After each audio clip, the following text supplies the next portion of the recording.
Hey guys, the WalterFootball.com After Dark Show for February 5th, 2025. We're going to be doing the Super Bowl 59 picks and props show between the Chiefs and the Eagles. Super Bowl's in 5 days. So it's about time to get to our pick. Before we intro our co host for tonight, please hit like, subscribe, comment below, share this video, visit the link in the description for the merch store. As always, I'm wearing something from the merch store. It's money laundering shirt. Couldn't find it for a while. It was like buried in one of my dressers, and so it's one of my well received shirts. I either get a dirty look or a confused look, like some guy at the I think it was the Cosmopolitan in Las Vegas. He saw the shirt and he's like, oh, what is that? I'd like to do some money laundering. And then I get some people who are like, oh, that's an awesome shirt. So yeah, you get so you can get that as well as many other shirts. Here it is at the merch store, 15% off.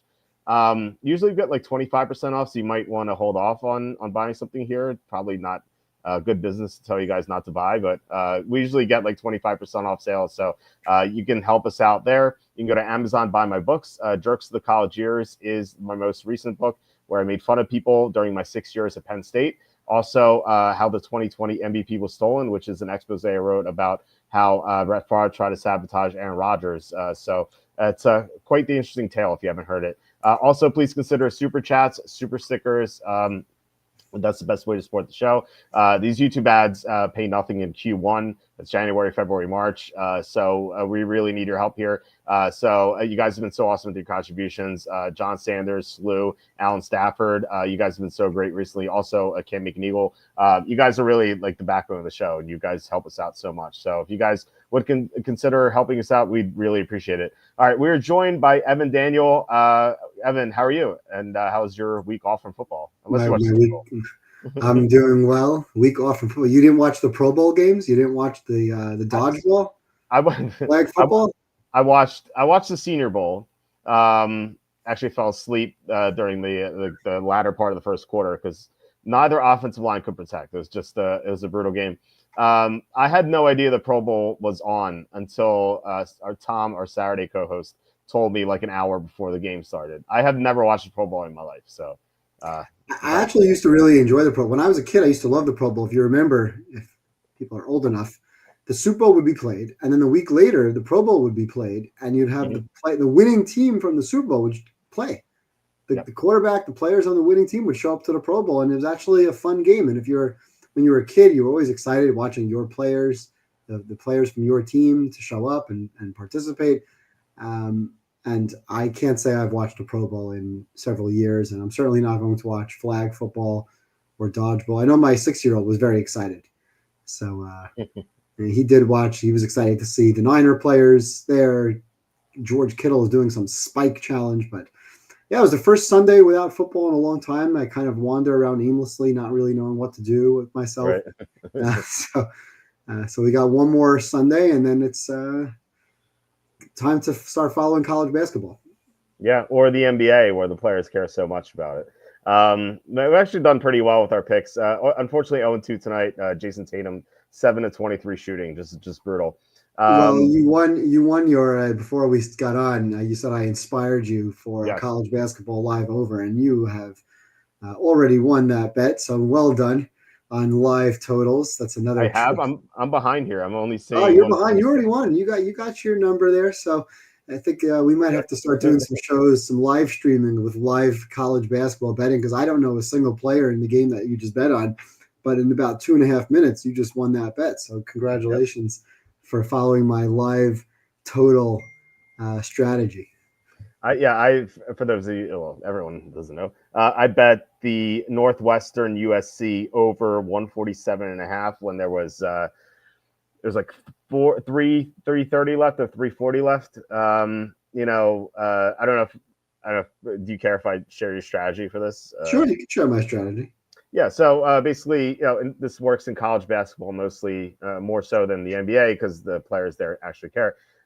So when a team is down 7 to 12. 12 points. 12 points. The opposing team will foul a lot, so the over is bound to hit. Now, right, bet the over with 4 minutes to go or so. Yeah, about 4 or 5 minutes to go. Yeah. if it's closer than that, you don't want to bet the over because teams will dribble out and they won't foul as much because they know they're going to have chances to score without fouling. And if it's over 12, then teams aren't going to foul. So like 7 to 12 is the sweet spot. Mm-hmm. I saw Northwestern was up 7, and so I bet the over. It looks like it might go to overtime here. Yeah, but you don't have to watch anymore. We can focus on football. You've already won your bet, and I have. We'll go get back to the well tomorrow. It was great. I didn't even know any of the players on this team. There you go. You don't have to know you don't have to know the players to know how to bet. Yep, exactly. So maybe we'll do a show in the off season with this sort of strategy or something. But we'll get into this game. I figure we can talk about each offense first, and then get to our picks. But before we get to that, even do you have like any like overarching thoughts on this game? I know that there's been a lot of like, and I know we talked about this last week a little bit, but the NFL has addressed it. But like the rigging and stuff, Goodell came out and said it was like preposterous. I forget the exact word he said. I think he said it's ridiculous. And then someone else in the league office said it was nonsense as well. I mean, look, it might be nonsense, but half the fans in a poll with 6,000 respondents thought that the league was rigged. It was actually 51.3%, I think. So like to just brush this off, I think is just absurd. And I know you sent me some clips of some past Chiefs wins where there were some bogus calls. Some I remember, some I didn't. So it was kind of interesting to see that. So any thoughts before we get into the offenses? Well, there's a lot to talk about with this game, and it's not about the refs, but it is sad when I did see a lot of clips from Media Week this week where they're asking. I mean, the reporters are trying to be funny.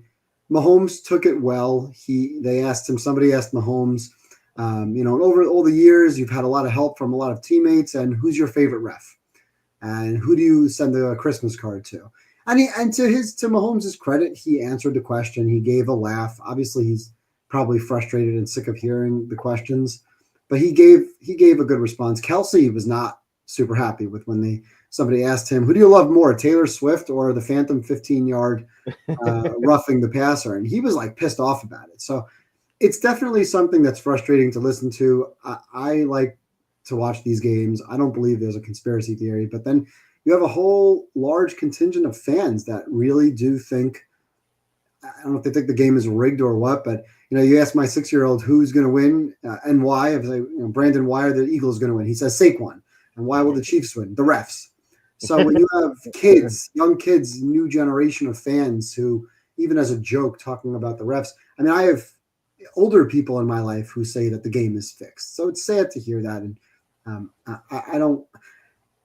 the game's not rigged. The Chiefs have gotten a lot of lucky calls, but a lot of teams get a lot of lucky calls. So hopefully this game won't come down to anything BS related. I think the NFL needs to rig it in favor of the Eagles to kind of silence the critics. And then that's the question. Is there a missive to these refs to, give all the 50-50 calls to the green team and not the red team? So who knows? I still believe strongly what I said last week about the Bills game, that even if Buffalo has the benefit of some of those calls and scores and takes the lead late or ties the game late, and it's a shame because we don't get to see it, but I still strongly believe the Chiefs would have scored. And similarly, if Baltimore scored the week before, we were robbed as fans getting the opportunity to see Josh Allen get the ball with a minute and a half to go. I would have loved to see that. And I think that would have been great for the Bills to have a chance to win that game in a tie game. Maybe they will, maybe they don't. But it's certainly, as fans, the theater. It's great for us to get to watch that. We don't want to watch Mahomes or Hurts run out the clock with on a 7-minute drive. I want to see a tie game late. I want to see drama at the end of these games, including this week, regardless of who I pick or bet on. I want to see a great game. And I think it will be a great game. That's my overarching feeling about this game. I think it's going to be a great game. I think it'll be close to. I think that there's a chance that there is a blowout, and not a very big chance, but I do think that if there's a blowout, I think there's a good chance it's one team and rather not the other. And I'll explain why later. But where do you want to start? Did you want to start with the Chiefs offense or Eagles offense? I don't care. I mean, I wrote down notes first for the Eagles, but it doesn't matter. Okay. All right. Well, let's start with the Eagles. And as you said, your son thinks Saquon will be the reason why the Eagles will prevail, and I agree with him. I mean, Saquon Barkley has been the best player, at least offensive player in the NFL this year, in both the regular season and the playoffs, regardless of position. He's been great in the 3 playoff games, just phenomenal in that Rams game, and then last week, or I guess a week and a half ago now, against Washington, he was terrific. The Chiefs have not done well against the run. They allowed 88 rushing yards to Joe Mixon on just 18 carries, and then 85, I think, to James Cook on 13 carries. Mm-hmm. I mean, that's not a big workload, and neither of those teams had a positive game script. Like, I mean, the Bills were down 21-7. The Texans were down for the majority of the game. I think the entire game. So the Eagles, if they're ahead, I think they're going to be able to run the ball with Saquon Barkley 25 plus times, and I think they're going to try to do that anyway, unless they fall behind like 3 touchdowns or something, which I just don't see. So I think Barkley is going to have a monster game, like 25 plus carries. I think he could. I think he definitely goes over his rushing yards. We'll talk about that later. His rushing yards props is 109.5 at FanDuel right now. Well, this was a few hours ago. I think he will go over that. It wouldn't surprise me if he hits 150 plus. And so I like the Eagles to move the ball on the ground. Also with Jalen Hurts, the Chiefs, as we said ahead of the Bills game, have not done well against mobile quarterbacks. I love Dallas Goedert. The Chiefs have been awful against tight ends all year, starting week 1 with Isaiah Likely. Just tight ends have burned them the entire year. Not so much in the AFC Championship because Dalton Kincaid, as we found out, dealing with the torn PCL. And I also like Devontae Smith. The Chiefs have been bad against number 2 receivers. They've been a lot better against number 1 receivers. So if you're playing FanDuel or something or playing this props, maybe that's something that you want to look at. But I mean, AJ Brown could beat any matchup. He's just that great. So I like the Eagles a lot here. The only concern I have is the injuries to their offensive linemen. They haven't had a practice yet this week, as far as I know. Like, usually the official practices are Wednesday, Thursday, Friday. So we'll find out if Landon Dickerson and Cam Jurgens are practicing. If they're both full, I have no doubts the Eagles are going to be able to score pretty well in this game. So what do you think about the Eagles offense? So one other thing about the overarching ideas of this game, we talked about this throughout the playoffs and before the playoffs about your tiers. So I had Baltimore in my top tier. You didn't. That's fine. There are 5 teams that I thought were worthy of winning the Super Bowl this year. So it's good that we have 2 of those 5 teams, in my opinion. It's, in a lot of sports sometimes, and Super Bowls included, although we haven't had this in the Super Bowl for the last few years, I want to see the top teams. And these are 2 of the top 5 teams. You could put one over the other. Maybe the Eagles are slightly better, but maybe you give Mahomes the nod for the experience, which is why they're favored. I see they're now favored by 1 pretty much across the board. Yep. Whichever way you look at it, I think being that it's a pick'em game, 2 worthy teams that are both definitely capable of winning this game. So there's no question about it, in my opinion, that you look at this game played 100 times. I don't think either team is winning more than 55 of those 100 times. So we're talking about what should be a very, very good game. As far as the Eagles on offense, I mean, you said it, and it's not hard to figure out what the game plan is going to be.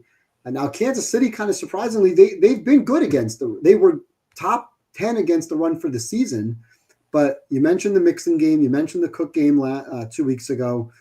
Concerning that they're giving up 6.5 yards per carry against some of these running backs, and these are not Saquon or Derrick Henry running backs. Cook is good. Mixon's good. Maybe the offensive lines are not as great on those teams, but now you're playing against a whole nother level of running attack with Saquon, obviously. So that, to me, of course, is the biggest factor in the on the Philly offense. The question mark would be Hurts running. So 2 weeks ago, he only had 10 carries for 16 yards. It cost me my same game parlays when I'm playing 25 plus. With 2 weeks off, with rest, that should help. We'll make the assumption that he's going to be 100%. So going into this game, I think he needs to run the ball on design runs. He did in the Super Bowl 2 years ago. We'll go over some of the key points from that game a little bit later. But that's a huge factor. If he's not able to pick up, and a lot of those 16 yards are just a 1 yard tush push. You want to be able to have him be a real threat to pick up 10 to 15 yards if he has to scramble out of pressure. And if he can, That makes this offense even more dynamic. I saw somebody made a comment, so maybe load the box. When you load the box against Philly, he's actually been pretty good passing the ball. So if we assume that Hurts is fine running the ball, and we assume Saquon could go the distance every single time, now we got to look at the passing game and the pressure. So I went back and I looked at the pressure for the season for both of these teams. So Kansas City ranked 5th in pressure rate for the season. When Hurts was kept clean, forget blitz or no blitz. I'm not interested in blitzing or no blitz. When he was kept clean this season, 314 dropbacks. He had an 80% completion percentage, 9.3 yards per attempt, which is very high, 15 touchdowns to 3 picks, and a PFF grade of 91. So fantastic, fantastic numbers. When he was pressured, 213 dropbacks, his completion rate dropped from 80% to 44%, touchdown to picks 6-2, and a PF grade of 41, which is just beyond atrocious. We know Spags is notorious for dialing up the blitz in specific times, whether it's a 3rd and medium, fourth down, 3rd and medium possessions, whether he's blitzing or not, or simulating pressure. That's going to be a big key for Hurts, because when you get pressure on him and you have him rolling out to his right and kind of running backwards away from the play, and this happened in a couple of drives in the Super Bowl 2 years ago, he becomes not only an average quarterback, but a bad quarterback. So the threat of the run is now gone. It's 3rd and 7. They're not running the football in that situation. Spags is going to simulate pressure or send pressure. You don't know where it's coming from. You know it's coming, but you don't know from where.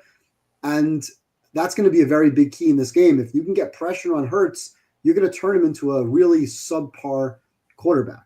One other thing I wanted to point out about the Eagles game or game plan is there's 2 ways to beat the Chiefs, right? You're not going to necessarily beat them in a 1-score game. So you either got to blow them out, right? Or you got to be able to run out the clock. The most impressive drive of the season for Philadelphia, take you back to Steelers-Eagles, where the Steelers got the ball with like 10 and a half minutes to go. They started on the 3-yard line. They took a false start. So they really started on the 2. They had a 21-play, 88-yard drive, 10:29 off the clock. You want to beat the Chiefs? You have a lead. You got to keep the ball out of Mahomes' hand, whether it's 6 minutes, 8 minutes, or dare I say 10 minutes and 29 seconds. That was an 88-yard drive. And that drive wasn't all runs. So to their credit, it was actually 11 runs, 3 kneel downs, take away the 3 kneel downs, and 7 passes, including 3rd and 6, 2nd and 14, which was a 22-yard pass play, and a 3rd and 13, where they got 12 yards, which set up the 4th and 1, to ice the game. So these are going to be the keys for them, is protecting Hurts, keeping him away from pressure, being able to run, but also being able to complete those 3rd and mediums or even 2nd and long situations to keep those drives moving. And if there's one team in the league that has the ability to run that clock, this is the team. And that was the drive that, like I said, most impressive drive probably of any team all year, is running a 10-minute drive. I don't think I've ever seen that before. If that happened before, I can't remember it. So that to me is Philly's offense, is the combination of keeping Hurts clean, being able to convert those 3rd and mediums, and obviously Saquon. If he's running for 6 yards a pop and Hurts has the ability to break loose and pick up 30, 40 yards with his legs as well, it's going to be a hard team to stop. Yeah, you said 2 ways to beat the Chiefs. I agree with definitely the first one, blow them out. I thought for the second one you're going to say pay the reps, but no, I remember that. What did you say? I'm not bringing up paying reps. Okay. So that Steelers game that was even more impressive than you detailed, because I think the Steelers only had 2 drives in the second half. The Eagles just played keep away so well in the second half of that game is really impressive, and against a great defense, no less. Right. I mean, the Chiefs have a very good defense as well. As you mentioned, they get after the quarterback a lot. A lot of that pressure is via blitz, though. And I saw the kept clean versus pressure dichotomy, and that concerned me. But if you look at the not blitz versus blitzed for Jalen Hurts, we had Slew ask about can Jalen Hurts handle the blitzes. So when Hurts is blitzed this year, Completed 71% of his passes when when blitzed, 64% of his passes. So 7% drop off, not too bad. When not blitzed, 11 touchdowns, 4 interceptions. When blitzed, 7 touchdowns, 1 interception. His YPA drops 1.3 points, still pretty good. The Hurts when blitzed is actually pretty decent. So it's generally like when they get pressure on him and don't blitz. Right. Exactly. There's not much of a difference when he's blitzed versus not blitzed. The key is the pressure. Is he under pressure or not? And so if you think about the Chiefs defense, right? So obviously you have Chris Jones in the middle, right? So if he's going to be going up against hobbled center or guard play, you may think the blitz is coming from the outside, and then all of a sudden Chris Jones has an opening on the inside. And we've seen this now a few times. Like, I'll take you back last year, and it haunts me because as a Niner fan, the Niners had a 3rd and goal in overtime, I think from the 8-yard line, and there was just a complete miscommunication between the guard and the tackle on the right side that allowed the best defensive player on the team to just walk untouched into Purdy's face. He had Ayuk wide open in the end zone in the middle, and he had Jennings pretty open on the right side in the flat. But there was a miscommunication. It wasn't because of a blitz. It was just maybe they thought a blitz was coming, but Chris Jones walked right through the line. So the pressure is the key. Can Kansas City get pressure on that offensive line? Whether it's blitzing or not blitzing is not the issue. It's just a matter of whether or not the offensive line can handle whatever type of sim pressures they get thrown at them. Because when he is under pressure, whether it's from a blitz or not under blitz, his YPA drops dramatically. His completion percentage drops really dramatically. And that's something to pay very close attention to as we're watching the game is, can they handle pressure wherever it comes from, however it comes, whether it's blitzing, corner blitz, or simulated pressure. That's going to be a very, very big factor on any passing play that we watch. Yeah. And I don't, maybe do you have the pressure kept clean versus pressured for Mahomes? I have that as well. Yep, I have it. Okay. Because I think that's interesting as well. So might as well go into the Kansas City offense here. I mentioned the Chiefs offense first in my write-up because I thought the biggest mismatch in this game is on this side of the ball, and that mismatch would be the Eagles pass rush against Kansas City offensive line. I mean, the interior is great as long as Tooney is playing a guard. The tackles, as we talked about all year, are terrible. The right tackle's bad. The left tackle is beyond atrocious. Like they've cycled through 3 of them. And then they've played Tooney out there sometimes. And we even had one game where Mahomes was yelling at the coaches saying, get this guy out of here. And like Mahomes is usually like, well, that was Wanye. Yeah, that was Wanye more. He's not going to see the field. Right. But I mean, still, like, they haven't found a solution there. They keep cycling through these guys and none of them have been working. They weren't really penalized for that against the Bills in the AFC Championship. The Bills didn't get much pressure on them at the edge. The Texans did, though. The Texans limited the Chiefs to 212 net yards of offense. The Chiefs still won because Houston couldn't do anything. They were running out some guy named Jay Wayne out there that we never heard of before. And that's why the Texans lost. The Texans still outgained the Chiefs. And I know that the Chiefs, as I think Bagley pointed out this at some point last week, the Chiefs lost like 30 yards on that final drive when they took a safety. Even if you give them back those 30 yards, it's still not even 250 net yards of offense. And I know Houston's defense is really good, but the Eagles have the number 1 defense in the NFL. Just great all around. They might be getting Brandon Graham back too. So that's going to even add to the pass rush. He's like our age. What did you say? He's like our age. True, but I mean, he's still playing well this year. He's going to, all he needs to do is play 15 to 20 snaps and, he's going to contribute. Jalen Carter's a monster. If they move Tooney to left tackle at some point in this game, Jalen Carter is just going to dominate. So you have to love the Eagles pass rush against Kansas City's offensive line. Like I said, I think that's the biggest mismatch in this game. I also think the Chiefs are not going to be able to run the ball. Like Kareem Hunt is just not that good of a player. He's a good goal line hammer, but he's not going to be able to pick up yards against the Eagles, who have the number 1 run defense in the NFL. Isaiah Pacheco just looks like a shell of his former self. I assume he's going to be healthier next year, but right now he's only getting 5 to 6 carries a game, so he won't be able to punish the Eagles like he did in the Super Bowl 2 years ago. Like, I just don't think the Chiefs are going to be able to run the ball unless Mahomes is running, of course. The Chiefs do have one mismatch here. It's Travis Kelce. The Eagles have not done well against tight ends in the playoffs. We saw Tyler Higbee have a big game. Colby Parkinson caught a touchdown. And then last week, Zach Ertz had a monster game. So I would expect Kelsey to bounce back from just doing nothing last week. But I don't like the Chiefs receivers against the Eagles secondary. The Eagles secondary has been awesome ever since they inserted the rookies into the lineup during the bye.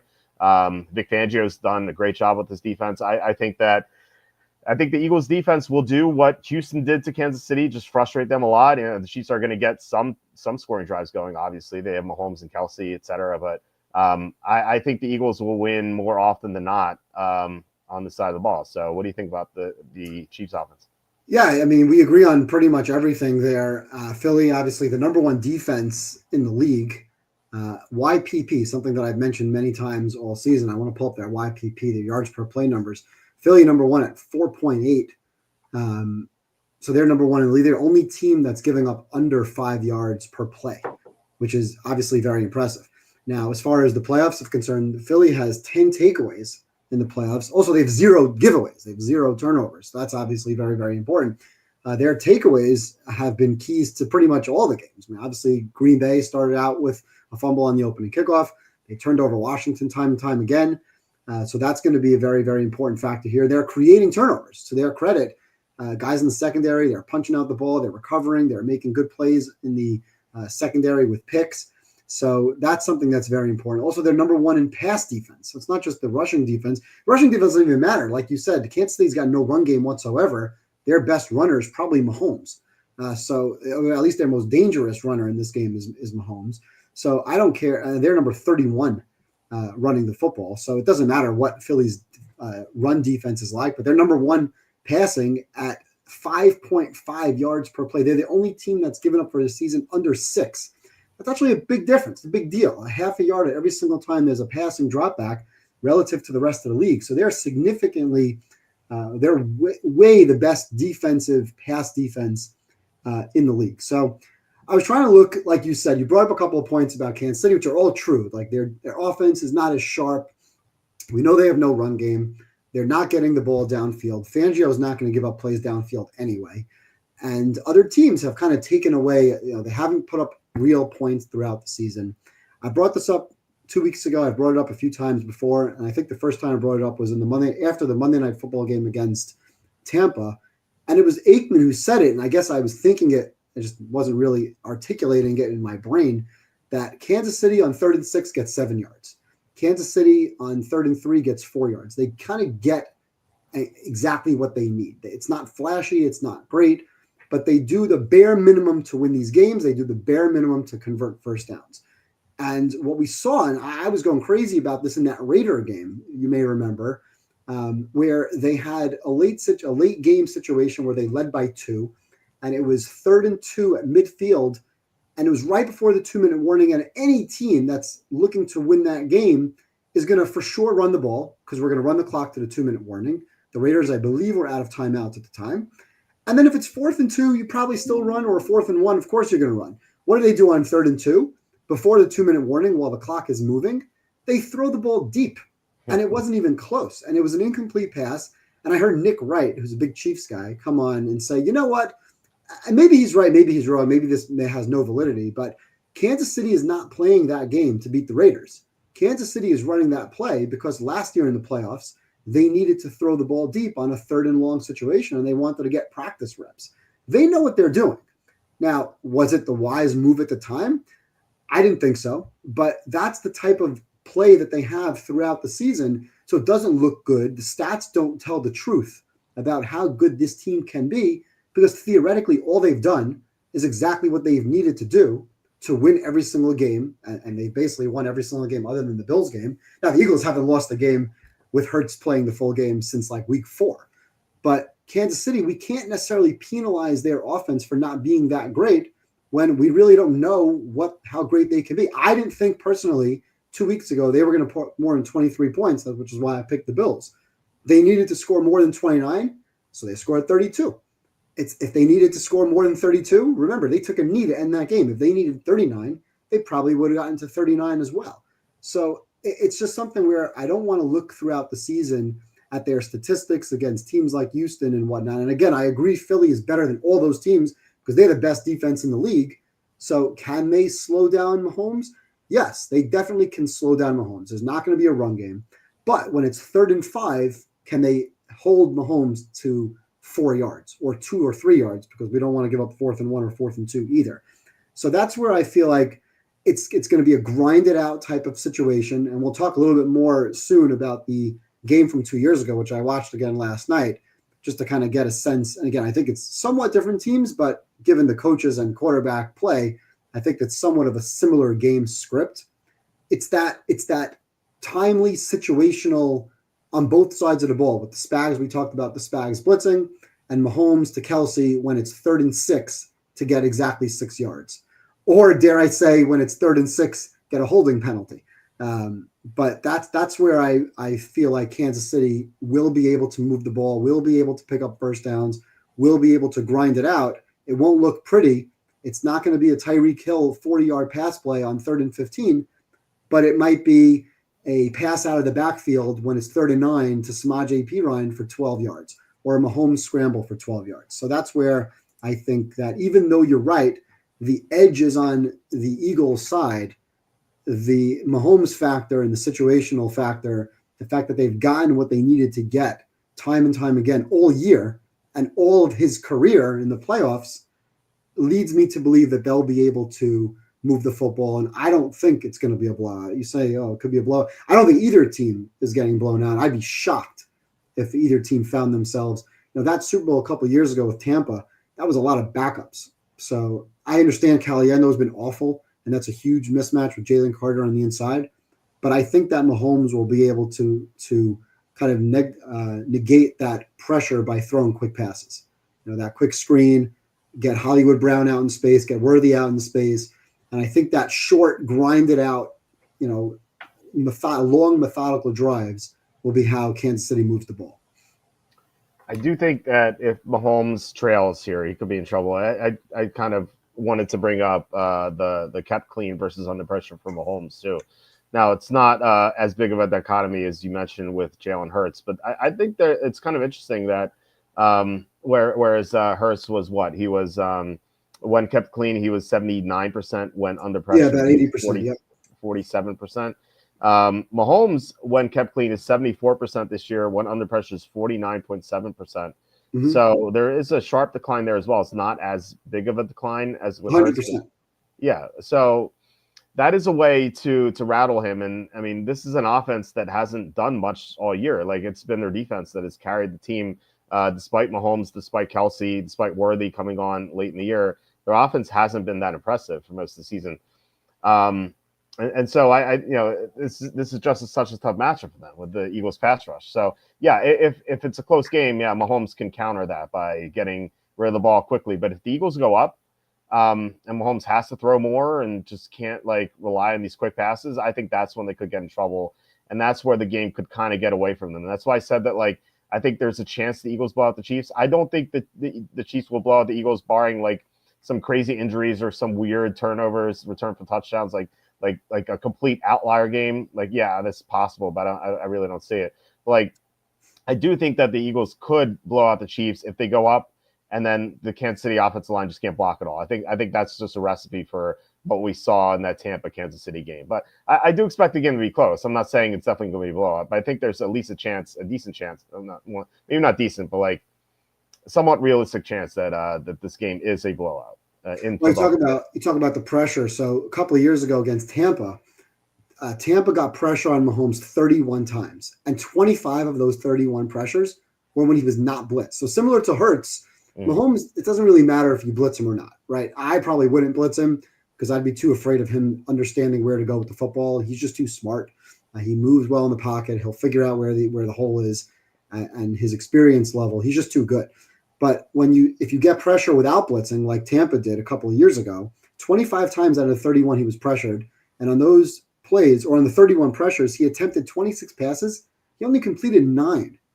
That's 35%. And his yards per attempt on those 26 throws was 3, and he had a pick. So that's as bad as you can get. Now, I remember that game because I remember saying afterwards, he had some plays. Some of those incompletions hit his receivers in the face. I remember a couple of plays where he hit Tyreek Hill downfield for a drop. I think there was a bunch of other drops. There was one play that I'm remembering where he was like prone to the ground. He was just running out for his life. He dove. He was prone. He was like in a prone position and threw the ball beautifully downfield, and his receiver dropped it. I think it was a Tyreek Hill drop. So some of those incompletions were not his fault, but let's be fair. 9 for 26 is pretty awful. So if you can get pressure like that, if they get pressure 31 times, Philly's going to win. Are they going to win easily? I still don't think it's going to be easily, but if they can pressure him 30 plus times, like Mahomes, and he doesn't have a chance, and they have no run game, that's the recipe. That's the main key here. And Philly, number 2 in the NFL in pressure rate, only behind Pitt. They're well ahead of number 3, who is, I think, Cleveland. And like you said, Mahomes kept clean. He's going to pick you apart. Slow, short paper cuts all the way downfield. If he's under pressure, Philly's got a real chance to slow him down. And you're right. Kansas City's offense was not impressive this year. But how much of that is them not needing to be impressive versus not being impressive because they're not good enough to be impressive? So 2 things. First of all, the Eagles have the formula to do that because, as you said, Tampa got pressure a lot on Mahomes and they didn't blitz. They didn't have to. They had great edge rushers and also some great defense players in the interior of the defensive line. The Eagles don't blitz a lot either. They blitz at the 5th lowest clip in the NFL. So, and yet they're second in pressure rate, as you said. So it's like really impressive. And that's the formula to beating these elite quarterbacks like Tom Brady, which, they did. And then Mahomes is to get pressure on them with 4 players consistently and then drop back the other 7. And, that's how the Giants beat Brady the first time, especially, and also the second time. And then it's how the Eagles could beat Mahomes in this game. So I think they can do that. And so I think they will get pressure on Mahomes given the offensive line injuries and also the great talent they have on the defensive line. To what you said. So would you agree that, because I think this is for both sides, the biggest key in this game for both teams would be just protection and pressure without the blitz? Oh, 100%. Yeah. I agree with you said before. Goddard's going to be open. Kelsey's going to be open. The Eagles have advantages on the outside with Brown and Smith. Maybe there's an experience factor advantage with Mahomes. All that taken into consideration, I think for both sides, the number one factor is protecting the quarterback, is keeping the quarterback clean in the pocket. And I think the quarterback that is kept clean the most, to me, if you said I have to pick one, if I know one thing that will happen in the game, and I know that one quarterback is going to be kept in a better position than the other, that's the side I probably want to take. Yeah, and I think it's key that the Eagles get their pressure without blitzing. Like I said, 5th lowest clip in the NFL. The Chiefs get their pressure with blitzing. They blitz at the 4th highest clip in the NFL. So I think that's the difference here. And obviously the Chiefs have Chris Jones, George Karlaftis. It's not like they don't have talent there, but overall, like the Eagles have the better talent on the defensive line, and the offensive line. Yes, yeah, that'll be something I mentioned a little bit, but I wanted to address what you said first. Well, we have 411 Super Chat from John Sanders. Is 12-1 a decent line for the game going to overtime? You are the connoisseur of betting games to go to overtime. What do you think about this 12-1 line? 2 answers. Number 1, no, because there's a 13-1 out there. Go find it. I bet it for fun. It's a 13-1, which I think I'll tell you where it's available. 13-1. Okay. That was one of the offshore accounts. Might not be available on any legal sportsbook. There is an offshore account that has a 13-1. It's 12-1, not bad. I would rather bet overtime at some point late 3rd quarter into the 4th quarter. The odds may drop. You may find like a 7 or 8-1 or a 9-1 at that particular time, because the game there might be a really weird score that there's no chance of getting it overtime. But the game may be a blowout where there's also no chance of being overtime. So sometimes when I'm playing those live overtime bets for fun, you can usually get pretty close to 8 or 9-1. So the answer is 12 or 13 is a better number if you want to throw some money on that just for fun. It's certainly, I'm not going to go against it. Last year obviously went to overtime. And we do both believe that this game is going to be very close. So if you have a situation where this game is a 3-point or 7-point game late, that's a great bet to have, right? That's a great bet to have. If there's 4 minutes to go or 3 minutes to go and either team is down by 3, I would love to have a 10-1, 12-1 overtime ticket. I would love it. Mm-hmm. And then if that team scored, maybe you get a lot. And then let's say Kansas City gets the ball, a minute and a half to go, tie game, or Eagles get the ball, a minute and a half to go, tie game. I would bet the Eagles or Kansas City on the money line right then and there as like a hedge against my overtime. If they don't score, maybe they run out the clock or miss a late field goal or whatever the case may be. If they do score, you win your bet and your overtime kind of hedged it. So if you believe the game is going to be close, as I do, if you believe the game is very likely to be a field goal or a one-score game, then absolutely. Is it great value? The professional bettor will tell you absolutely not. But I think it's a good fun bet to have. And like I said, I'd rather bet it live in-game. But 12, 13-1 is definitely better because a lot of the sports books that I've seen have it like 9-1 or 10-1. So 12-1, not terrible. There used to be like this long streak of no overtime in the Super Bowl. But that was also because there was a long streak of games being lined at like 10 plus. Yeah, that's true. And then we've had 2, right? We had the Patriots Falcons and then the last year 49ers Chiefs. Yep. Mm-hmm. So yeah, I mean, yeah, well, why not? It could be fun. I think 12-1, 13-1 is pretty good. But like Evan said, I think live betting it is the way to go. And then you can hedge it too. So thank you, John, for the super chat. Really appreciate it. How about -110 for a 2-point attempt? So I bet that also, but I bet it at +110, not -110. Okay. And I bet yes 2-point conversion at +260. Okay. So if you think there's going to be a 2-point attempt, I'd go both of them. I'd bet the +260. I've seen some +240s out there, but you can definitely get even money on that. There will be a 2-point attempt. And again, those are not necessarily part of the handicap of the game. That's more so like, hey, it could be that this is an 8-point game or a 1-point game at some point.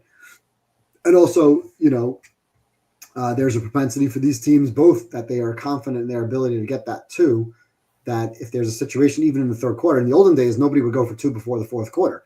Now we're seeing teams go for 2 earlier. Yeah. So there's more of an opportunity for 2-point attempts. And you get a lot of weird scoring in sometimes with these games, whether it be a missed extra point, Jake Elliott, or there was a 2-point attempt in the Super Bowl that they had a couple of years ago where Hurts down 35-33 had to get the 2-point conversion to tie the game. So it's not a bad bet, but if you're going to bet yes 2-point attempt, you also should bet yes they make it and get +260 on that one. +110 seems pretty good. I mean, these are two teams that are pretty aggressive at going for it, so I like that. Okay. Plus, that 2-point conversion +260 is available at DraftKings, and the plus money on the attempt is at Caesars. Okay, nice, good to know. Yeah, I might do those. So if I remember, I'll try to remember, and then I'll post it on the site if I do. So the other point I wanted to address before we get to our official pick here. You said you brought up that the Chiefs have done the minimum it takes to win. You're right. I mean, that's what they've done all year. But I think something to consider is kind of like the level of competition that they've had all year, and like, being able to do the minimum to win against like bad teams is not that impressive. I know that they keep winning, but just to like run through these games quickly, like, the first game, that Ravens team was not what we saw late in the year. I mean, that Ravens team lost to the Raiders in week 2. So and the Chiefs were up big in that game, but like, let's just forget that one. They had a 1-point game against the Bengals, who turned out to be not that good. Like, they almost lost to the Falcons, who were not that good with Cousins. Like, they 7-point win against the Chargers when Herbert was hobbling around and like half that team was out. They beat the Niners by 10, but the Niners are missing so many players in that game. The Buccaneers game went to overtime. The Buccaneers were not that good. Listen, you're making a great point. Their record should not have been 15-2. You say they won by 1. Listen, they could have lost to Baltimore. They should have lost to Cincinnati. They should have lost to Atlanta. They should have lost to the Raiders. They almost lost to Tampa. They were a blocked field goal away from losing to Denver. Yep. They should have lost to Carolina. By the way, Carolina should have beaten the Eagles as well. So maybe Carolina's the best team in the league.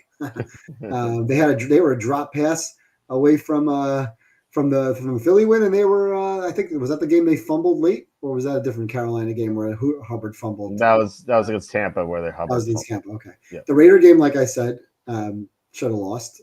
Charger game was close. They were not impressive all year. They were not an impressive team all year. They literally did as bare minimum as you can possibly get to put themselves in this position right now. So your point is well taken. Very valid point.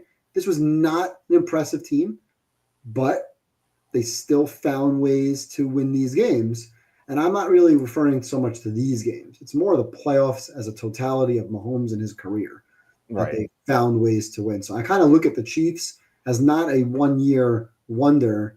Like I said, with talking about their offense, it's more the overall pie of what I think I'm getting from Mahomes and Reed and a supporting cast that they elevate, no matter who that supporting cast is. Yeah, I mean, like all the teams you just mentioned, none of them were good. I mean, well, some of them made the playoffs. None of them advanced past the first round of playoffs. And like this is obviously a much different caliber team here. The Eagles are, as you know, I've been referring to as Group A, whereas Group A is elite teams, Group B is very good teams, Group C mediocre, Group D bad, Group F terrible. So the Chiefs all year they have not played tough competition all year, and yet they've scraped by these teams. And I know that they kind of kick things into gear in the playoffs, but all year they've only had two games against Group A teams. The two games against the Bills. The first game they lost, and the second game they won, obviously in the playoffs.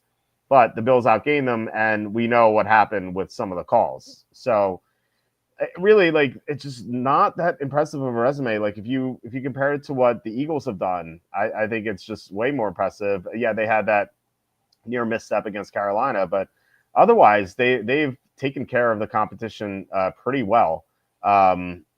So I just think that I don't know if, like, I mean, based on Mahomes' history, yes, like, yeah, he can contend here with the Eagles and win.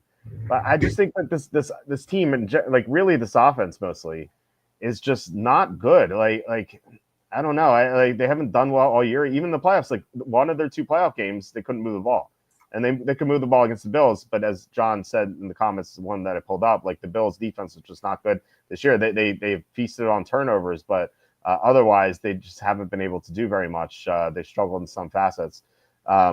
Philadelphia's defense is just another level here, and I just it wouldn't surprise me at all if they just really shut down this Kansas City offense. And like I said, I think they could blow out Kansas City. I don't think that's most likely to happen, this most likely scenario, but I think it could happen. And and so I to go into our picks here, it should be pretty obvious. I like the Eagles to win here.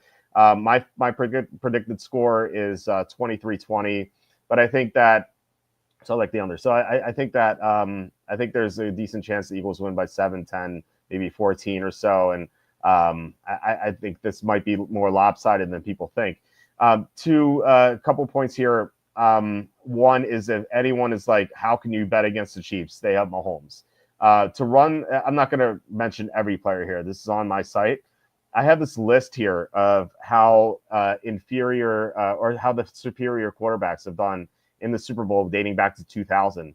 The superior quarterbacks are 9-11 straight up, 7-13 against the spread. That doesn't automatically mean that you should bet the Eagles. Like you should never just automatically bet something because of a trend. But I just think that this is just kind of instructive on that, like the point that you just can't like just blindly bet the better quarterback and expect to have success, especially the Super Bowl, because the other team is almost certainly gonna, barring something crazy, almost certainly going to be a great team as well.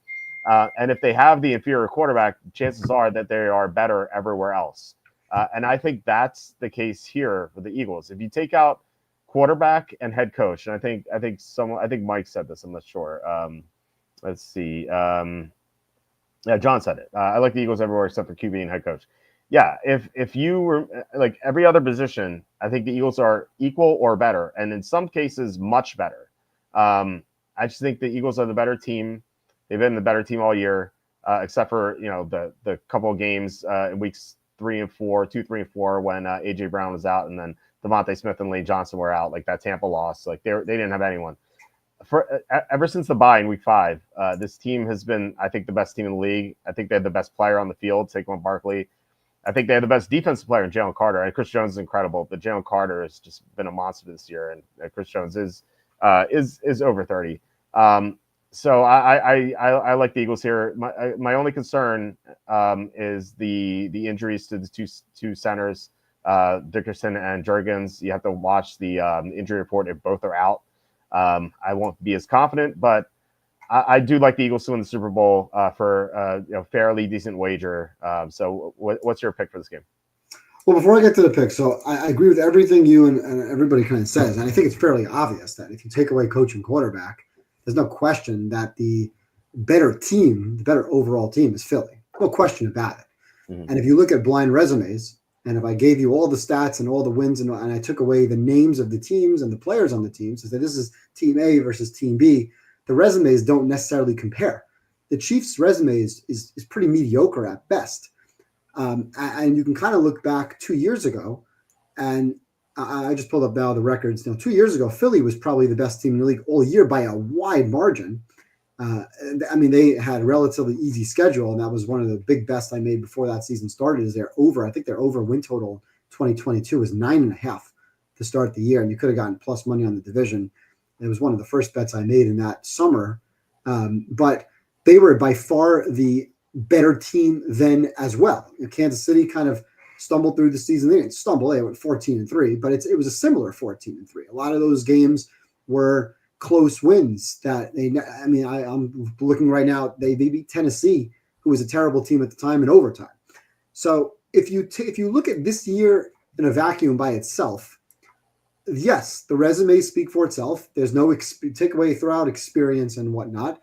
And I would be right there with you. So I went back and I watched this game last night. I really wanted to pay attention to like how my keys now, even though I get it's two different teams.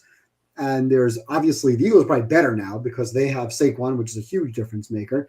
Jalen Carter is a difference maker. And frankly, if you remember 2 years ago, the Philly couldn't get any grip with the field. Yeah, they were slipping and sliding. They couldn't rush the passer. I mean, I would normally say, like, well, that affects both teams. But one team was, call it conspiracy. One team was prepared for it and the other team wasn't. So what happened a couple of years ago? I want to go through that game and kind of understand where there could be some similarities. The biggest difference I think this year is I don't think it's 38-35. I don't think there's 73 points. I kind of like your score somewhere in that low to mid 20s. So I don't think we're getting 30 plus from either team here.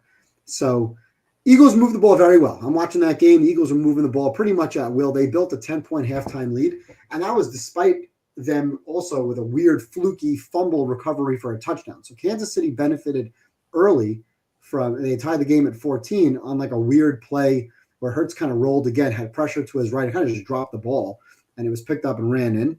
But they recovered from that right away. They got a touchdown. They got the ball back. They got a field goal before half, and it's 24-14. So I'm thinking, okay, where's the pressure? Philly couldn't get any pressure, like I mentioned. They had 11 pressures for the entire game, 0 sacks. And Mahomes, who was playing on somewhat of a bum ankle, although I think that's fake. Every time that guy supposedly is hurt, the next game, I think he just does that so that the team thinks he's hurt. He had 6 carries for 44 yards. He was fine. And he had more than 44 yards because he took a couple of kneel downs at the end of the game to kind of just waste some clock. So despite that, all that happening, Philly takes a double-digit lead into halftime. So what did I say before? What's a good way to beat Kansas City? Beat them by double digits. Here's the problem when you're up by double digits. 2 things happen. Number one, the team that's ahead generally takes their foot off the gas. That's a problem. And problem number 2 is that Mahomes goes into, he's coming back mode. And I mentioned this last week or 2 weeks ago when Mahomes is down in the playoffs. So again, forget this year when they're mediocre. In the playoffs, when this guy is down in the fourth quarter 9 times, he's come back and won 6 of those times. That's pretty unbelievable.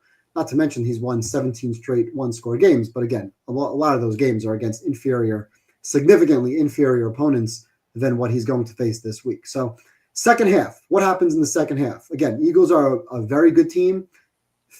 Kansas City's good, but maybe besides for the coach and quarterback, inferior pretty much across the board. 3 straight touchdown drives by the Chiefs. They score a touchdown right at halftime. They cut 10 down to 7. Eagles get the ball, a nice drive, but they get stalled. They end up kicking a field goal. So now instead of a 3-point lead, it's a 6-point lead. Kansas City ball, boom, march downfield, touchdown. Now, again, these drives are not easy drives. It's not like they're getting the 30, 40-yard pass play. They're all long, methodical, convert third down, convert third and medium drives, back-breaking long drives, and they end up taking the lead. Philly goes 3 and out. They punt, and the punt return is returned to the 5-yard line. Situational football. Which team somehow gets these special teams breaks where they get the 3 and out, they get the ball on a punt return, the ball is returned to the 5. 3 plays later, now Kansas City is instead of being down, down 10, they cut it to 3, they get touchdown, they're up by 1, they get the touchdown, they go up by 8. That was 35-27. Now, Philly, to their credit, drives the field, Hurts, excellent drive. They pick up blitzes, they convert, they get the touchdown, they get the 2-point conversion. There's 4 minutes to go, 5 minutes to go. What does Kansas City do? They methodically walk up the field. And this is where I texted you last night. I said, I'm watching this game. It's 3rd and 8. There's a minute 50 to go. It's the biggest play of the game. And it's an incomplete pass into the end zone. And you got Kevin Burkhardt, who's on the call, saying really loudly, but wait, there's a flag. And you don't even see the flag at first. No. Wait, there's a flag. Olsen, who's awesome. I love Greg Olsen. He's a great announcer. He's in that. He's like, you know what? That's a terrible call. It's a ticky-tack call late in the game. You can't throw the flag in that situation. Was it a hold? Mike Pereira's in the booth. He says, yeah, by definition, that's a hold. It's not a conspiracy. No one's paying the refs to throw the flag. It's a bad call in that moment because you want the players to win the game on the field. It was a bad pass. It's overthrown in the end zone, but there's a flag. There's a holding penalty. It's now 1st down. They run the ball to the 1. Mahomes takes a bunch of knees. They run out the clock. They win the game. In my opinion, like I said, there's 2 ways to beat Kansas City. You beat them by double digits. I don't think that's going to happen here. I really don't. I think Mahomes is too good that when he's down 10, 14 points, he finds a way to drive the field, get you back into that game. Unless they can completely do what Tampa did, and that was against a backup line. So if they can do that, that's the way to beat them by double digits. That's the way to win. The other way to win is to do what they did to the Steelers, Philly. Get that ball back at some point, early 4th quarter, kind of middle-ish 4th quarter, and somehow, some way, run a 7 to 9 minute drive that basically ices the game with a lead. I think in this game, at some point with under 7 minutes to go, I'll use 7 minutes as my cut, maybe 7:30. At some point with under 7 minutes to go, Mahomes will have the ball either up a score, tied, or down a score. And in any one of those situations, I'll be damned if I'm betting against that guy. Because between now and the time he retires, just like we said about Brady, and even though you pull up a good chart right there with Brady lost a bunch of those games, and the better quarterback doesn't always win, and I get that. But if this guy's going to be in a bunch of Super Bowls, and whatever he is, 27, 28 years old, if he's going to be in another 4, 5, 6 Super Bowls for the remainder of his career, I would bet that he wins more than he loses. And if you tell me, like I said before, that this game is basically a 55% chance or a 53% chance, these teams are both of them are so worthy. One team is better, but one team has situationally proven in Mahomes' career that they just don't lose these games. Can they lose? Sure. Would I be surprised if Philly won the game? Absolutely not. Philly's a great team. Philly is a deserving team. But if Mahomes has the ball and it's tied, or if they're down 23-20 like your score suggests, or 24-20, I think that there's a very good chance. I would not want to be on the Eagles' side. I would not want to have money on the Eagles in that situation because now you have to somehow stop this guy 4 times, and he's just proven that he doesn't get stopped. So I love your score of 23-20, except I think if that's the score, I think Mahomes scores a touchdown and it's 27-23. Or he ties the game and it goes to overtime for John Sanders, 12-1 bet. And then someone's going to get the ball in overtime and we'll see what happens. I love 23-20, 24-20, 27-24, somewhere in that ballpark of 20, even 26-23, something like that. But if you ask me to pick a game, and I don't love the pick, but if I think this game is someone's going to have the ball, I think Mahomes will have the ball at some point in a one-score game, late or middle to late 4th quarter.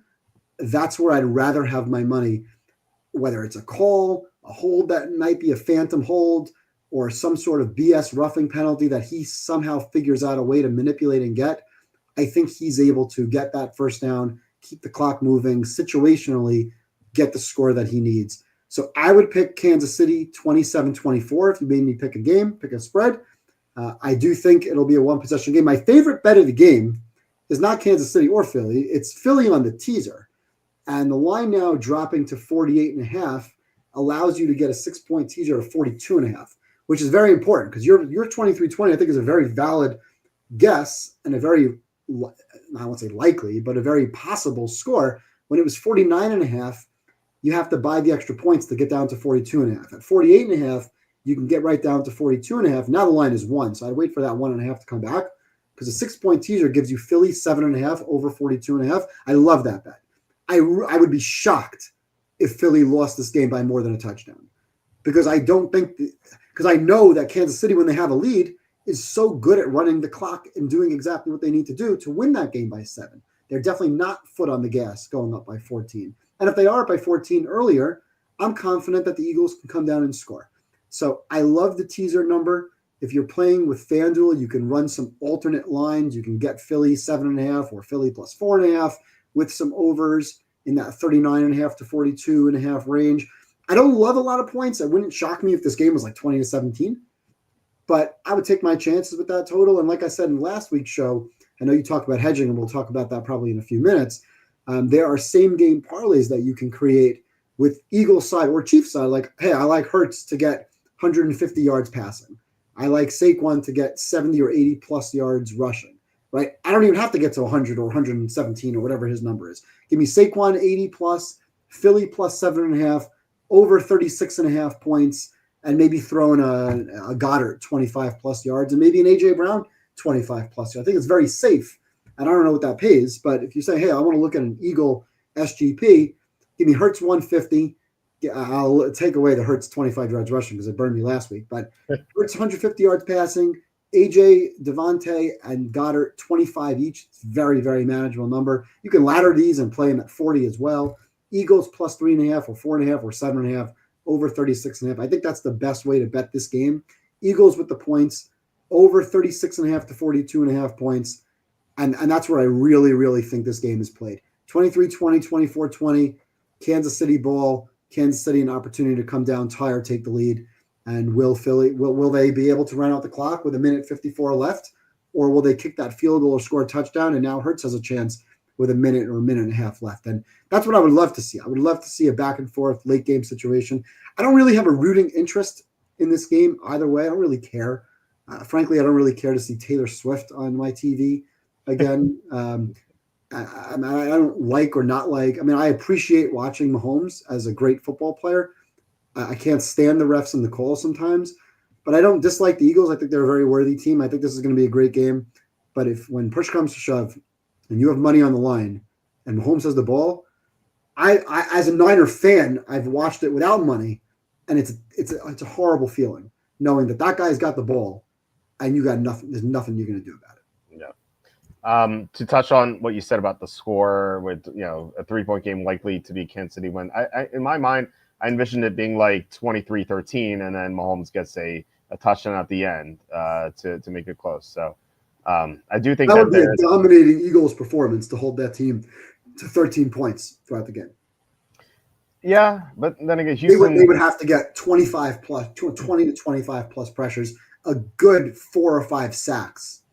And that's why you watch the game. It's like you see, it's like, hey, they got 5. If you tell me right now, they pressured him 25 times, they got 5 sacks, and Hurts was kept clean. It's like, yeah, you're probably right. I don't think it's 23-20. It's probably more like 27-20 Philly because, or maybe a 27-23. I don't think they're going to hold Mahomes to those kinds of points. But if they're getting them off the field and the Eagles have the ball more and they get maybe better field position if they're stopping them on 4th down, or if they're holding them to a 3-and-out early, deep in Kansas City territory, I think the Eagles will score more. If they have more opportunities to score more, I think they'll score more. I think the reason I have it a little bit lower scoring is I think both teams will be able to run clock and run longer methodical drives. Yeah. Yeah, for sure. So yeah, we had a couple comments here. Well, first of all, Let's see. Can't Make an Eagle says, if you think the Eagles are going to win, but afraid of a Mahomes late score, how about Chiefs trail in the last 2 minutes of a game and win? Plus 790. Yeah, I mean, I don't want to get into the last 2 minutes. I bet that both teams will come back, have a comeback win, which means I think it's Eagles plus 200 and the Chiefs are like plus 185. If at any point in the game both teams are losing, I automatically win that bet, right? Yep. So, and I think that's a very likely scenario. I also have a bet: will the game be tied after 0-0? It's minus 135. And I think there's a very good chance that somebody can score a touchdown and another team score a touchdown. So, well, one team is, it's 10-3 at some point and it becomes 10-10. So I think there's a great chance the game is tied at some point after 0-0. And I love the fact that, and I'm going to live bet where whoever scores first, especially if it's 7-0, if I can get an even money plus 3.5, I'm going to bet it. I don't care which side I'm betting. I'm going to bet the team that's behind. At halftime, I'm going to bet the team that's behind. Maybe on the money line too. We'll see. But if I get value on either team right now, plus 3.5, 4.5, or 7.5, I like that. I like that bet because I think both teams are very capable of coming back. I know that Kansas City, if they're ahead, they're just going to stall. They're not looking to run up the score. And I know if Kansas City's behind, they get a little bit more aggressive. So I'm very, very comfortable with my Eagle teaser at 7.5. So if I have that, I probably wouldn't bet that because I'll already have it. But if Kansas City is behind early, I'm going to bet them again. So I think there's a lot of ways to attack this game. But my game theory is that it's a mid-20s game with both teams in a back-and-forth type of situation, with both teams capable of coming back on the other. And, I mean, I think playing the SGPs separately, it makes a lot of sense. Like, I'll take my Kansas City side. Someone said, and I think in one of the comments, if you think the Eagles are going to be ahead, you like Mahomes passing. I like Mahomes passing yards because I don't think they're going to run the ball. I'm not going to bet unders for Hunt or Pacheco, but I would definitely not bet any overs on Hunt or Pacheco. So I think if Kansas City is going to move the ball at all, if they're going to have 260 yards of offense in this game, 200 of those are going to be Mahomes passing. So I definitely will be have SGPs with Mahomes 150 or 175, depending on where the odds are. 175 or 200 plus passing yards, just to kind of get some KC props in there. Kelsey maybe 60 plus, Mahomes 25 yards rushing, Mahomes 200 yards passing. Throw in like 1 or 2 receptions for Worthy, maybe 1 plus for Hopkins, 1 plus for Hollywood Brown. And these are just ways to kind of layer a couple of Kansas City SGPs that, we're not looking at crazy odds, but these are nice Kansas City props to have. And it's nothing really nuts. It's not like, hey, I'm asking Mahomes to throw for 350 yards or Kelsey to get 100 yards receiving. I need Kelsey to get 40 or 60 yards receiving. I need Worthy to get a catch. Hopkins maybe to get 1 catch. I know my group bet Hopkins under 1.5 receptions because he just hasn't been part of the game plan much at all. It's been much more Hollywood Brown and Worthy involved in the passing game than D-Hop. So these are certain things that you can layer just for added exposure on the Kansas City side, and that kind of assumes that they'll be throwing. So there's just a lot of ways to get at this game.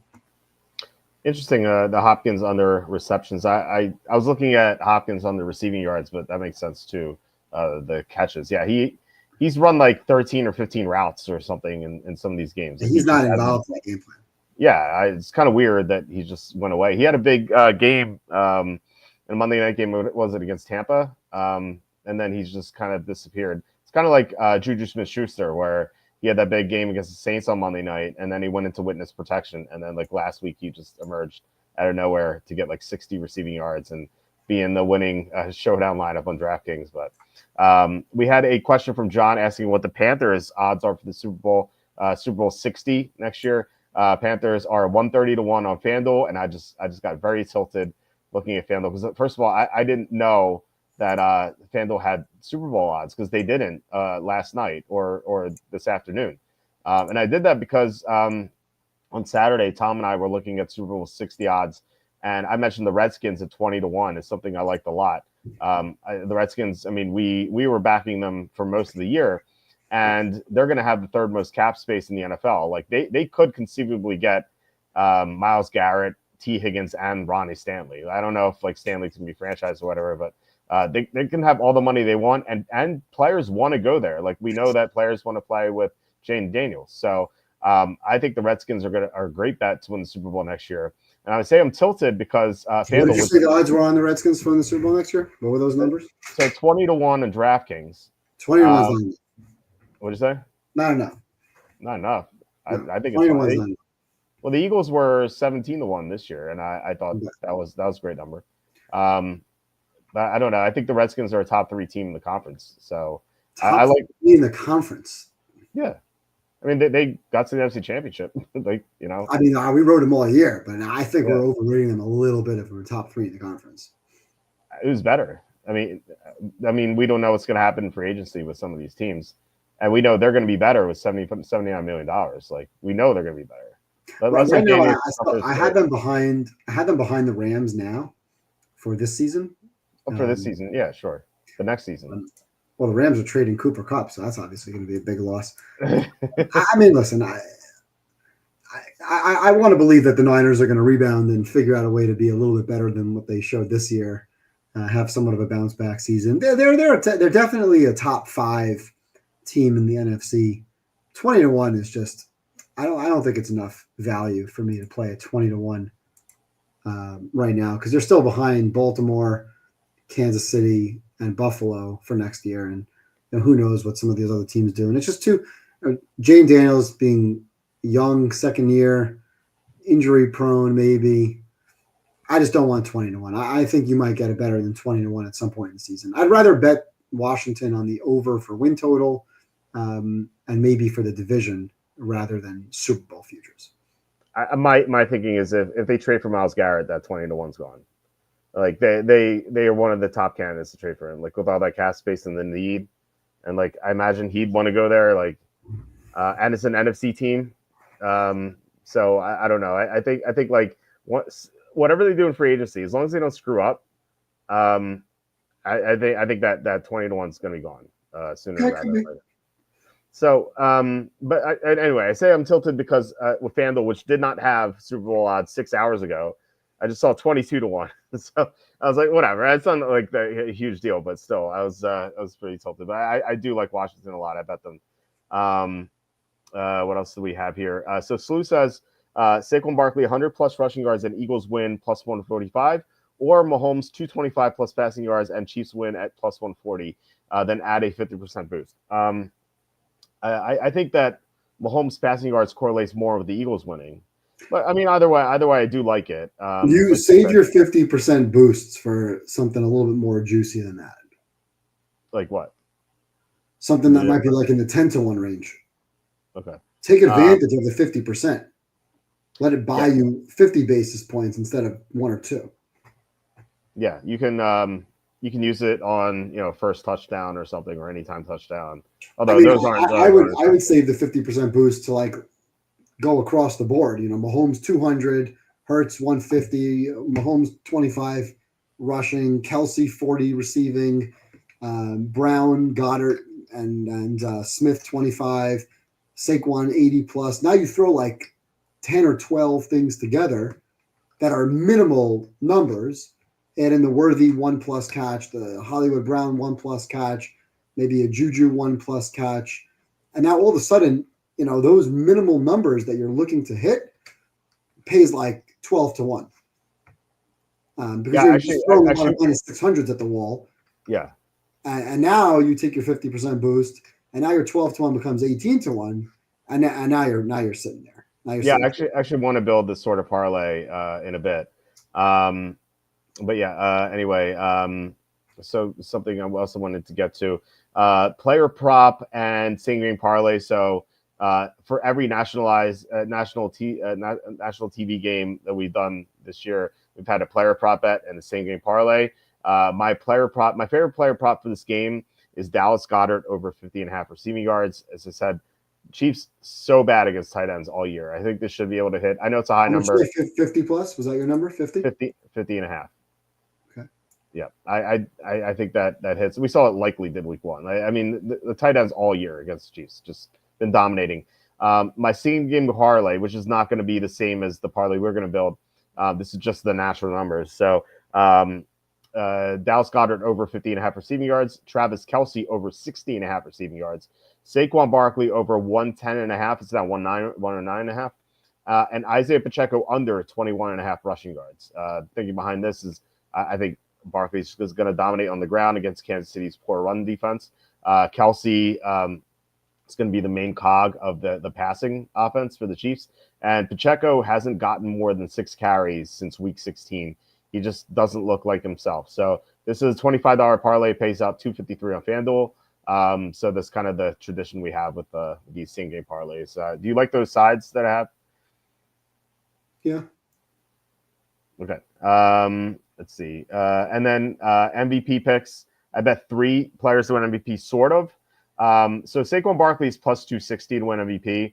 It's not great. What you could do is you could parlay Barkley plus 125 rushing yards and 2 touchdowns. You get plus 475. I mean, if Barkley wins MVP, he's probably having this sort of a game, right? Right. And so I think getting that is better. But that's 2 touchdowns because he can win MVP if he has 170 with 1 touchdown. So you're asking a bit much when you're asking for the 2 touchdowns. I think that if he gets 170 and touchdown, I think there's a chance that someone else scores 2 touchdowns. I think if Hurts throws for 2 touchdowns, like I don't think the Eagles are only scoring 2 touchdowns in this game. So like if Barkley has 1 touchdown, unless it's another runner, I think like Hurts sneaks in 2. Like if Barkley only gets 1 touchdown, I think Hurts either throws or sneaks in 2 plus. So I think Hurts would win the MVP in that situation.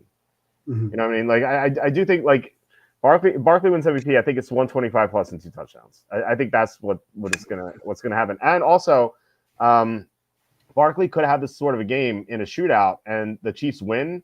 He's not going to win MVP, and like you can still get this bet through. Right. That's an excellent point. Yeah. So I like the plus 475. 2 longer shots, 1 in the mid range. So this is my conspiracy theory bet. I have Travis Kelce to win MVP. Because, if it is rigged, which I'm not saying it is, but if it is rigged, then the NFL might have this narrative where he wins MVP and then he proposes to Taylor Swift live on national TV. And then they have this like wonderful marriage that I'm sure. And what's your odds there? 16-1 at Bet Rivers. Okay. You could bet Kelce to propose at 7-1. Or you could lay minus 2,000 that he won't. But the thing is, like, I think the Eagles will win, so I don't think he'll propose in if they win. So, or if they lose. Sorry, if they lose. So, I think 16-1 is okay. My long shot here is Jalen Carter. We've seen some defensive players. Von Miller had this dominating game against the Panthers. I think Jalen Carter could have the same sort of game. And I got 70-1 on DraftKings. I couldn't find anything better. I know we had Andy on the show on Thursday. He found 100-1 somewhere in Las Vegas, but I haven't seen any 70-1 or anything better than 70-1. What was that on? DraftKings, 70-1. No, for which prop? Jalen Carter MVP. No. Tell Andy I'll take his action. What'd you say? Tell Andy I'll take his action. At 100-1. Sure. It's just my long shot here. Let's see. I'm getting that at plus 534 on FanDuel when you build it on parlay. Interesting. Well, I mean that's a great number then. So yeah, I only got plus 475. So you get that there. Andy also bet Chris Jones to win MVP at plus at 100-1 as well. But I consider that. I didn't want like 2 long shots. I think that one's enough. Just something fun to root for, I suppose. I don't expect it to win. I wanted to get to my Super Bowl hedge before we build that parlay. So the odds on the Chiefs plus 3.5 have dropped. When we talked last week, I think Chiefs plus 3.5 was like minus 210 or minus 215. I'm now seeing minus 195 on Bet Rivers, so slightly better. Also on Bet Rivers, I won like a bunch of profit boosts. Now, like they're all like they're either 50% or 25%, and they have like a max of 25, but I have like 6 or 7 of them. So they drop to like minus 155 or minus 119 or something, depending on what the percentage is.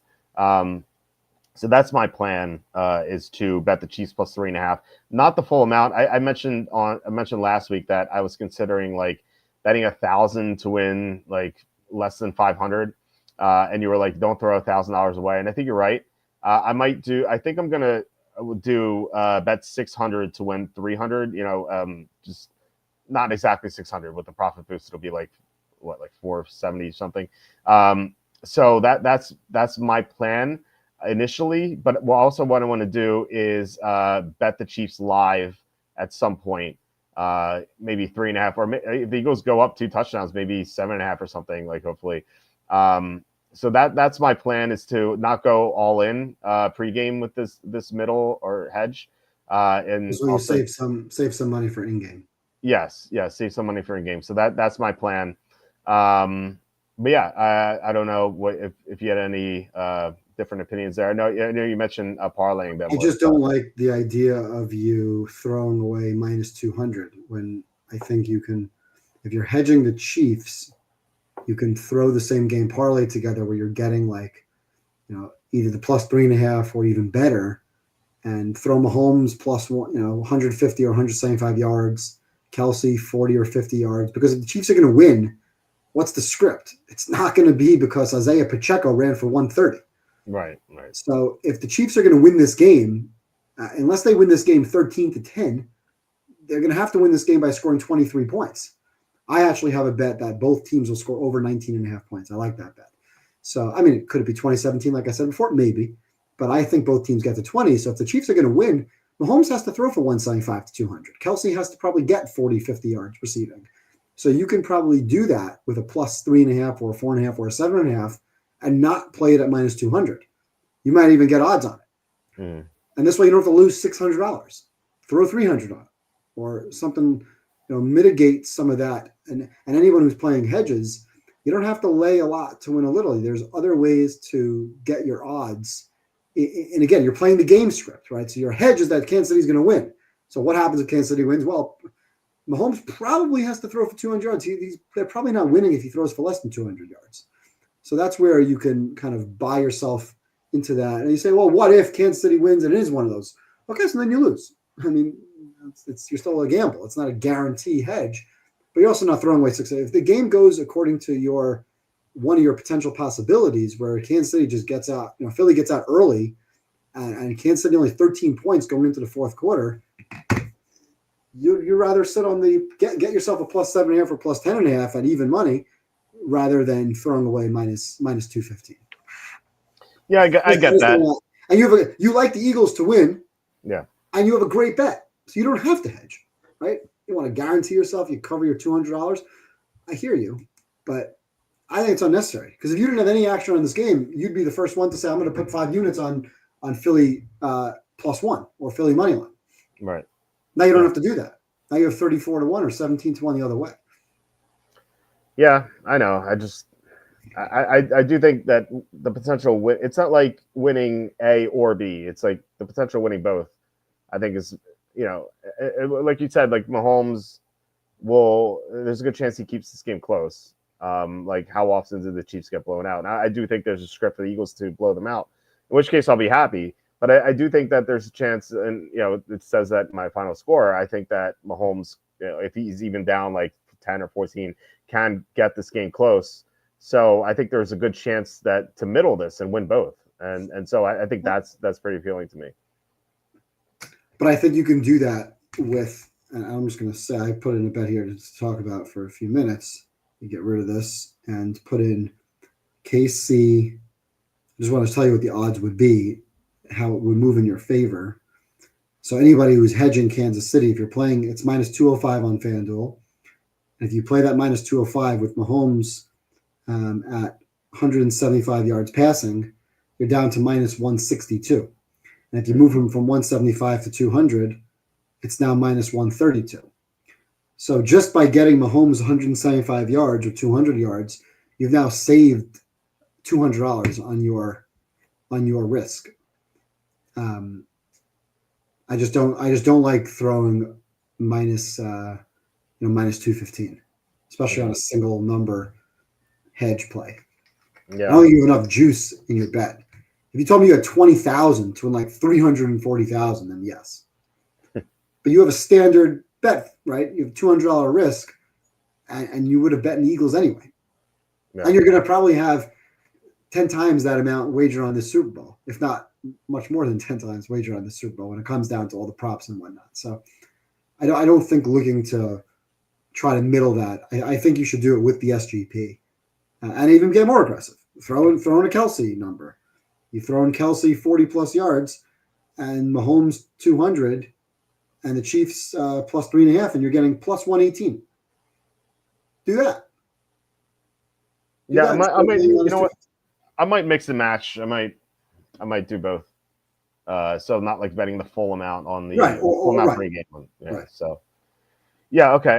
So we'll see. I will have an announcement on that later in the week. John asking, has a defensive tackle ever won MVP? Yes, it happened once. Randy White won MVP Super Bowl 12 for the Cowboys.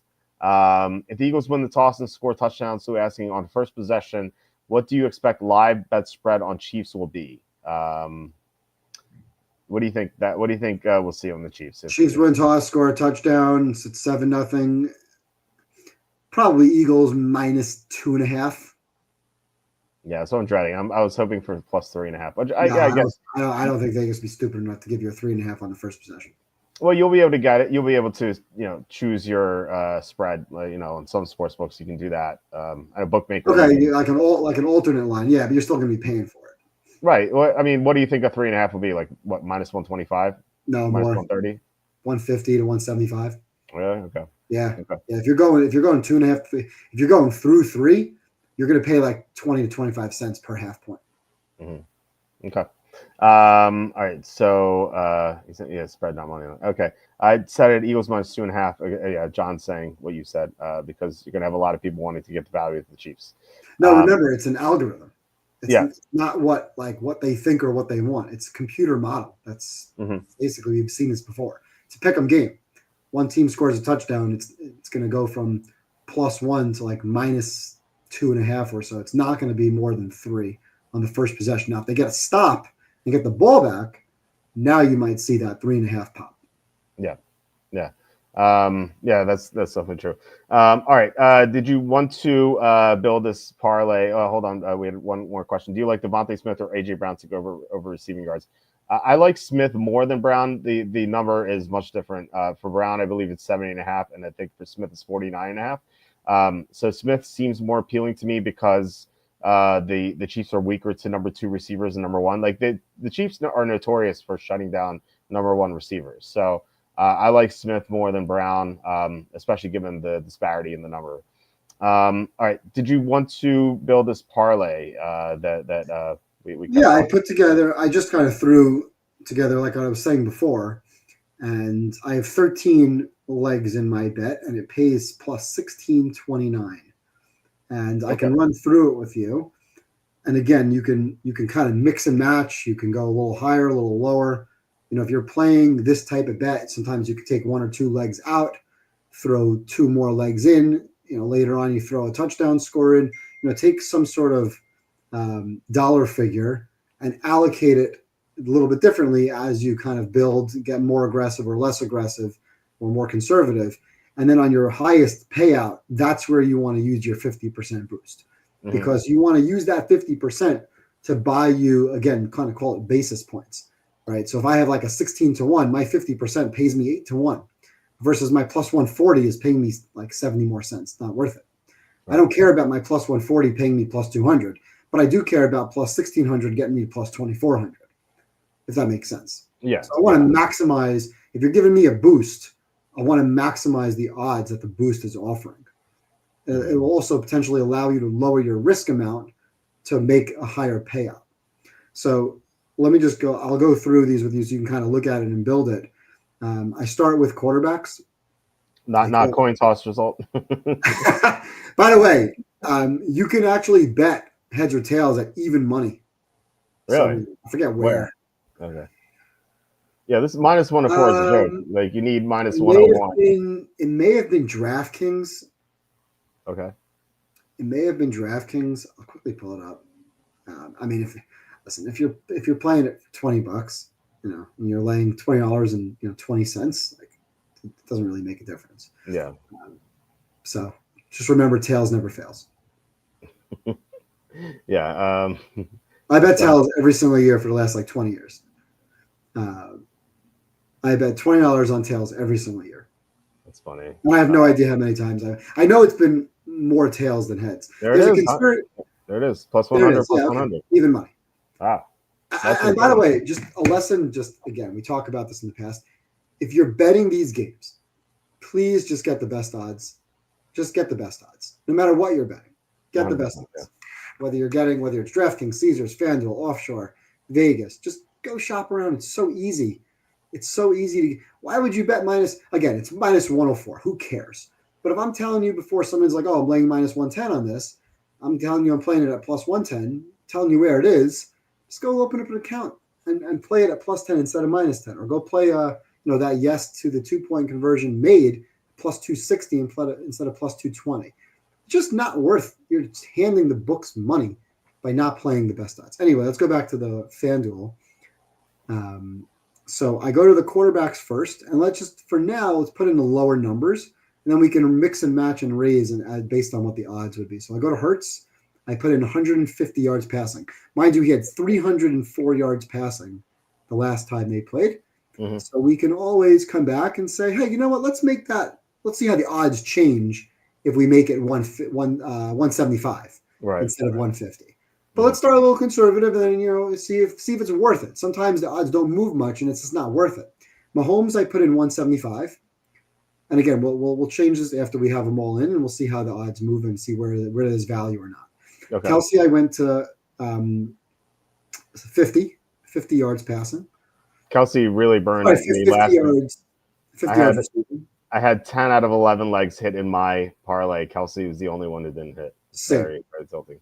In that game, though, I had the same. In my Washington Eagles game, I only lost Hurts 25 rushing. Anyway, AJ Brown, the lowest is 40. You can't take 25. You have to go to 40. That. Yeah. Okay, so leave it out. We can take that one out. Okay. I have it in for now. Xavier Worthy, 25. I happen to like that. By the way, I said take like 1 or 2 catches. The lowest catch number you can play with Xavier Worthy is 3. So I don't like 3. I'd rather play 25 yards than 3 catches. Goddard, I went to 40 yards. We both like Goddard in this game. Yes. We went to 40 yards with Goddard. Again, you see where that's minus 215. The 25 is minus 620. Just for argument's sake, unclick that for a second and click the minus 620 instead. See how your odds just went to 150? Yeah. Change it back. That goes to 200. That's a significant difference between the 25 and the 50. So I think there's value in going to 40. Plus, we both like the 40, so let's keep it going. Devontae Smith, I went 25 yards. And again, you may like that significantly higher. I used 25 in my bet. So look at the 255. Let's just declick that and go to 40.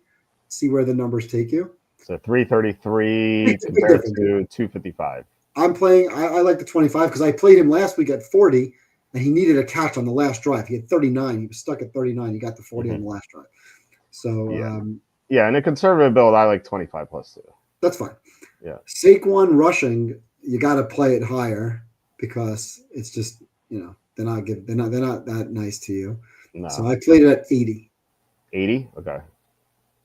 Again, you can change it to 70, but for now I'm going at 80. Yeah, I think 80 is good.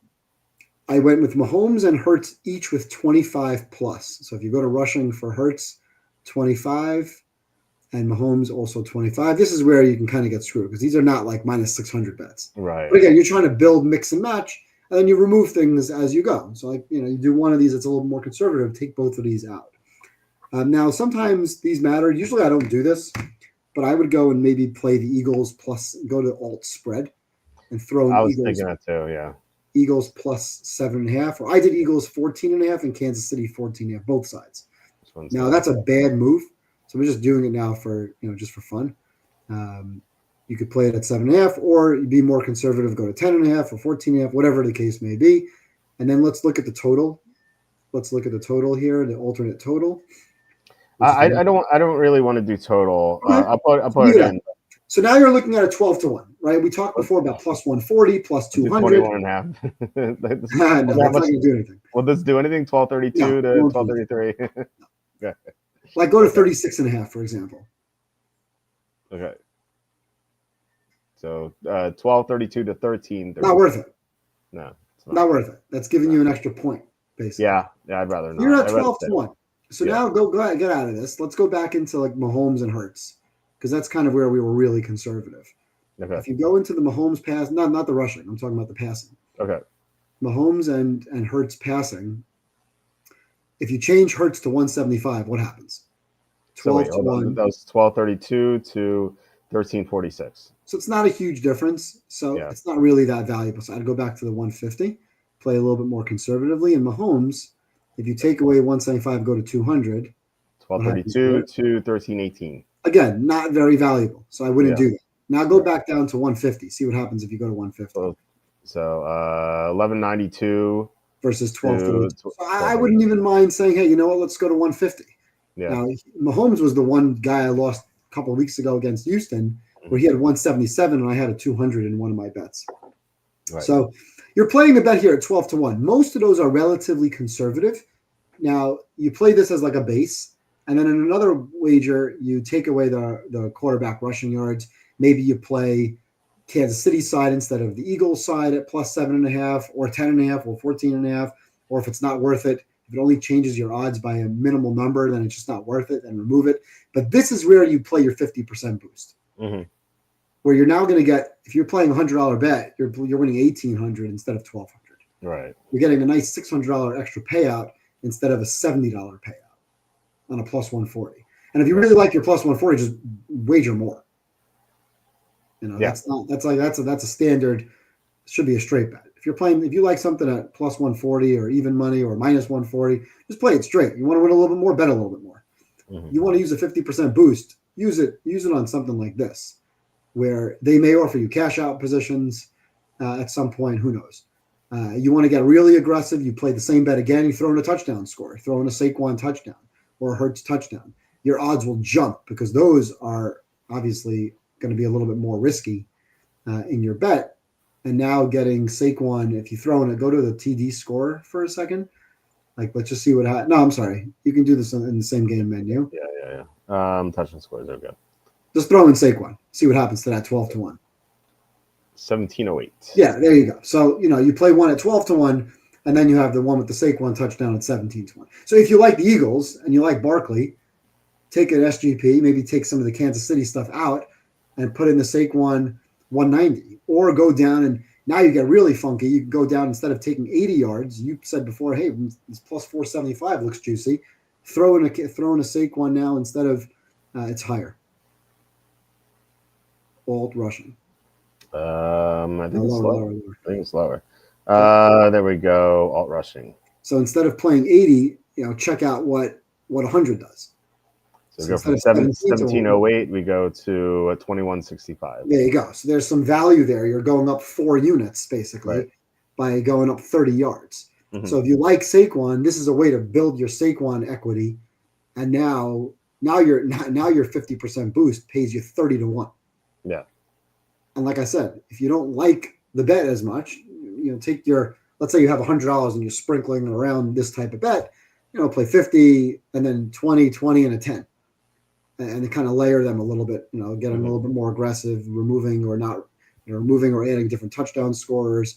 And you can get really lucky with this. I had bets last week that had James Cook scoring, Allen scoring, Saquon getting 1 or 2 touchdowns, Hurts getting a touchdown. And then, sometimes those get very exciting because now I don't really care who wins the game. I'm getting paid a couple $1,000s on a minimal bet. And this is what happened to me a couple of weeks ago in the first round where I had I think it was 16 legs. I was 12 for 12 with 4 to go. And I had Baker to get 200 yards. And Baker didn't get 200 yards because Baker didn't get the ball back at the end of the game. He was stuck at 185. I had a $100 bet that paid $7,000. And FanDuel was offering me $2,000 to cash out. And I was like, this is not fair. I have 12 out of my 13. The 13th was Baker. And then I think I had 3 or 4 in the Monday night game with the Rams. And I'm like, why would I cash out of this bet right now? I'm like 66% of the way home. They're not giving me a fair number. And I got stubborn. And I said, screw you, FanDuel. And then FanDuel said, haha, you lost. So you never got the ball back. And what I did was in that game is I live bet Baker under whatever his number was at the time to cover. So I made some money on the bet, but I didn't make 7,000. And I'll be damned if I'm going to cash out for 2,000 and kind of blow a chance at 5 or 5 more. So I just didn't think the cash out was fair in that situation. But you can start getting these when you layer like 10 or 12 things in your bet slip, even at minimal numbers like we have there, those odds start jumping. Are these good bets? I wouldn't recommend anybody putting hundreds. If your bet size is $500 for a game, don't put $500 on an SGP. Put $50 on the SGP. Right. You got to be smart, right? Don't just start. The likelihood of you winning this is it 1 in 20? I don't know. I haven't calculated all those legs, but I think they are reasonable achievements to hit and a good way to bet props. Like I'm not going to bet Kelsey in this game like I've done the last few years. I'm going to use Kelsey in SGPs, and I'm going to use him in various ways. So if he doesn't hit my number like he didn't last week, we're going to lose. Right. But I'm not going to have separate bets on Kelsey and have more exposure to him in other ways. I'm going to expose myself to the Kelsey totals in this fashion. And his line is 60. I'm going to play him over 40. And I'm going to play him over 50. So I'm not going to play him in other ways. So I think this is a great way to kind of go through each team separately, combine the two teams, ladder the different numbers. You didn't like A.J. Brown. That's fine. That's cool. Don't use him. If you put in A.J. Brown, that number is going to jump again. You take out the touchdown scores because that's a little bit more random. Yeah. Although Saquon's like, touchdown every game. But it's a little bit more random, right? So, maybe Hurts gets that push from the 1 yard line. Maybe there's passing plays that get you in, and it's not Barkley that gets you in. Maybe it's a Kenny Gainwell touchdown at some point in the game, or who's the other guy? Shipley. So, maybe he doesn't score a touchdown. Although I think it's his birthday. I think they're going to look to get him the ball. Right? And I think he's been That'd be wild if they're so far ahead that they can get him. I feel like they're going to want to get him the ball, especially in a scoring position. So I would I bet minus 190 on a touchdown? Absolutely not. But it's a good way to throw into an SGP that could kind of inflate your odds a little bit on top of some of these other bets. So I think that's the way. I think I mentioned this to you last week. The Super Bowl that I won a lot of money on that Tampa Kansas City game. I predicted a score of 38-35 or 38-34 Kansas City. They put up 9 points. I've never been more wrong about a game. Yet I won thousands of dollars on a no-risk bet where I bet the field as the score of the game, hedged with neither team to score 40. So I couldn't lose. I'm playing neither team to score 40 at minus 270, and I'm playing the field at 20-1. Yeah. You can't lose when you're playing one thing at 20-1 and one thing at minus 270. And neither team scored 40, and 31-9 was not a listed score. The books got smart. They stopped offering the field. Well, last year they did. 2 years ago, I bet that again. I had the field at 100-1 because they listed more numbers. I bet it on 2 different offshore accounts. 2 different bookies called me and canceled my bet. They wouldn't pay it out. And I already had hedged on DraftKings. So I was like freaking out. Like, oh my God, what am I going to do? If either team scores 40, I'm kind of screwed. I was able to kind of buy out of it at some point. But you find these wagers, I can be very wrong about this game. You might be very right. And this game is 23-10. I don't see it happening. But if it does, I'm not going to lose. I'm going to have the Eagles. Well, I will lose because I have the Eagles with the over. I don't have over. I'll have over 36.5. If it goes under, if the Eagles win by more than 7 and it goes under 36.5, I'll probably lose money on this game, unless all my weird props hit. But there's a lot of ways to get exposure to these games that are not just picking a coin flip game. Let's be fair. 100 times this game is played, it's very likely that neither team will win more than 60 times. So, and if somebody thinks that Philly is that much better, and they're, on paper, they're so much better and they're going to win 70% of the time, well, frankly, the spread is wrong to you. You should go to Vegas and go put a sizable wager on Philly in the game. Because if you have a 70% bet, God bless. I don't think that's the case. I think this is going to be a great game. I think it's a 3-point game. By the way, if it's a 3-point game, you can get plus 440, plus 450 at Caesars, and the winning margin being 3.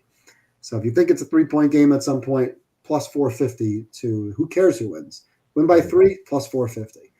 So there's a lot of ways to get at this game. I love the same game parlay angle. We've done very well with them over the course of the playoffs. All year I've been touting this throughout the same game parlay mold on FanDuel with standalone Monday night or Thursday night games. And if you really pay attention and ladder some of these in a high scoring, high octane type of game, you really win this more than you lose. If this game is boring and it's that Rams Patriots Super Bowl, everybody loses. Every SGP loses because they don't allow you to really. I mean, you're not really betting unders here, but that's just a bore of a game. So, yeah, I mean, hey, listen, we don't want this game to be 3-0 at halftime. That would suck. So yeah, definitely true. You mentioned beforehand you like alt receptions. Do you like any of those? Yeah, I mean, I like yards sometimes better. If you look at alt receptions like Hollywood Brown, I think as I'm just scrolling through, I think they're not giving you the ones right now. Yeah, Hollywood Brown at 2. It's just if you add that into the bet, it doesn't really do anything. So it's not worth it. Right. It's not really adding to your pie. And if you're betting Devontae Smith yards, you don't want to bet the receptions. Well, actually, that changed a lot. Hold on, 21.65 to 25. The problem is Hollywood Brown. If you look at his box scores, like what has he really been doing lately? I mean, has he really been involved?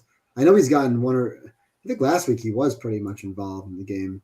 Yeah. I was pulling it up right now. Where is he? Okay. Yeah. So catches, he had 3 catches last week. No catches against Houston, 4 catches against Pittsburgh, 5 against Houston. So okay, I mean that's why it's minus 1100. And if it changes your odds in that fashion, then you might have a good opportunity to, hey, you know what? Let me throw him into this bet. But I wouldn't throw him into like the base. You want to create like a base model, right?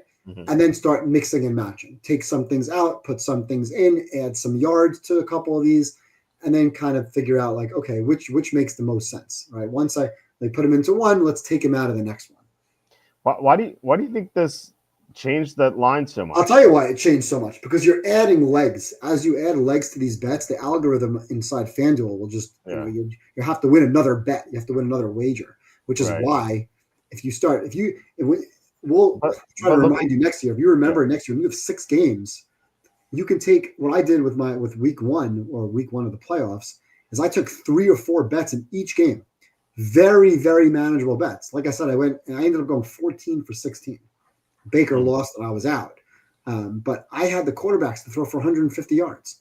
I had, Saquon to get 60 yards rushing, which I won on the first play of the game in one of those games. So you get very manageable numbers. When you take 16 legs, the $100 will pay you 70. I got 70 to 1. And there was nothing fancy about that 70 to 1. It was just that I had 16 legs in there. Yeah. And they weren't minus 1100. They were like mostly minus 400 to minus 600. Yeah, it's interesting. You can get really, really crazy with this. So be very, very careful. You don't want to start throwing like 30 things on the page because you're not going to win them. And AJ Brown, 3 plus catches takes you to 29. Right, because you don't have him in there with yards. Right. So if you don't have him in with yards, if you had the yards, it wouldn't change much. But that's a great bet. Like AJ Brown getting 3 catches in the game. He's likely to get 3 catches. It's minus 1,400. He's got like a 93% chance to get 3 catches in the game. Yeah, and there's only been 4 to 1 to your bet. So, including the playoffs this year, Brown has caught 3 plus catches. 3. By the way, I said off the top of my head that it was a 93% chance, and it is exactly a 93.3 chance. So out of the let's see, 7, 8, 9, 10, 11, 12. Out of the 17 games he's played this year, including the playoffs, 16 games, he's caught 3 plus catches 13 times. There's 13 times out of 16.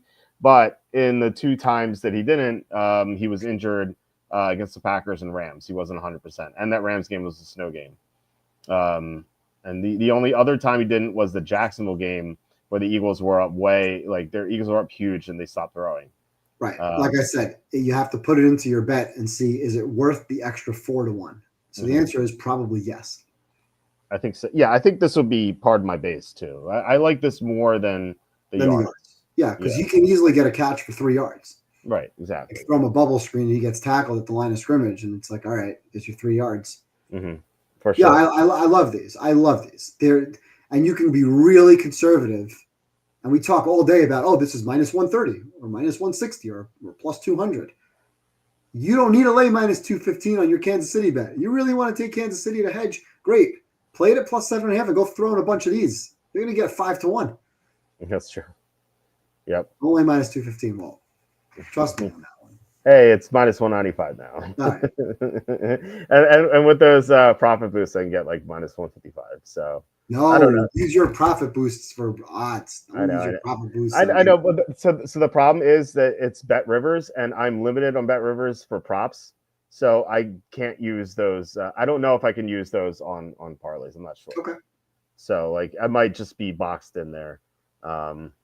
But which is weird. I can bet NBA props on there. I just can't bet NFL props. And I even contacted them on Twitter. They did, in fairness, they did respond very quickly. They're like, "Hey, we'll try to fix this problem." And then they're like, "Yeah, we can't do it." I was like, "Okay." So I don't know if it's because they know who I am, but they would not let me bet props on there. I could bet everything else just fine, just not player props. So I think I'm limited to like $75 bet. So I guess that's about it, unless you have anything else to add. No, I think we've covered it all. I think we both agree, just to recap, that pressure is probably the most important key for both sides. I absolutely agree with you when it comes to resume, that one team has stood out this year. The other team has proven that they are just they look like a mediocre team, but the resume over the longevity of the playoff career of Mahomes suggests that they simply do the minimum that they need.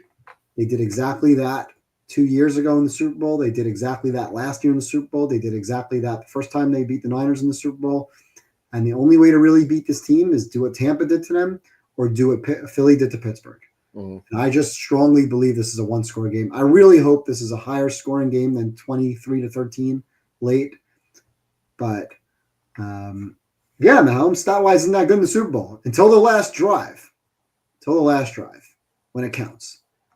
That's exactly when it matters. When they're down before overtime, he ties the game. When they have the ball in overtime, he gets the touchdown. When they're in the Eagles tie game, he runs the clock out. When they're down by 10 4 years ago, he leads the comeback again. Here's his stats. That's what matters. His stats for the first 3 quarters just don't matter. When this guy is behind, that's what he does. And he wins. He wins. Here's the Super Bowl stats. 286, 270, 182, and 333 yards. Nothing special. Nothing special. Touchdowns. I don't see Steve Young's 6 touchdown passes. No. The only truly bad game he had here, where he had no blocking. But this could be another poor blocking game. But he's still at 270. So then the Eagles better be up by double digits in the fourth quarter. And even if they're up by 10 in the fourth quarter, if this guy's got the ball, I would. First of all, I'd be live betting the Chiefs. Yeah, I think the best line you could have gotten on their first Super Bowl win was 6-1. 3rd and 15. He's throwing the ball downfield. Chiefs were plus 600 on the money line late in that game. Wow. Yep. I know, because I bet it.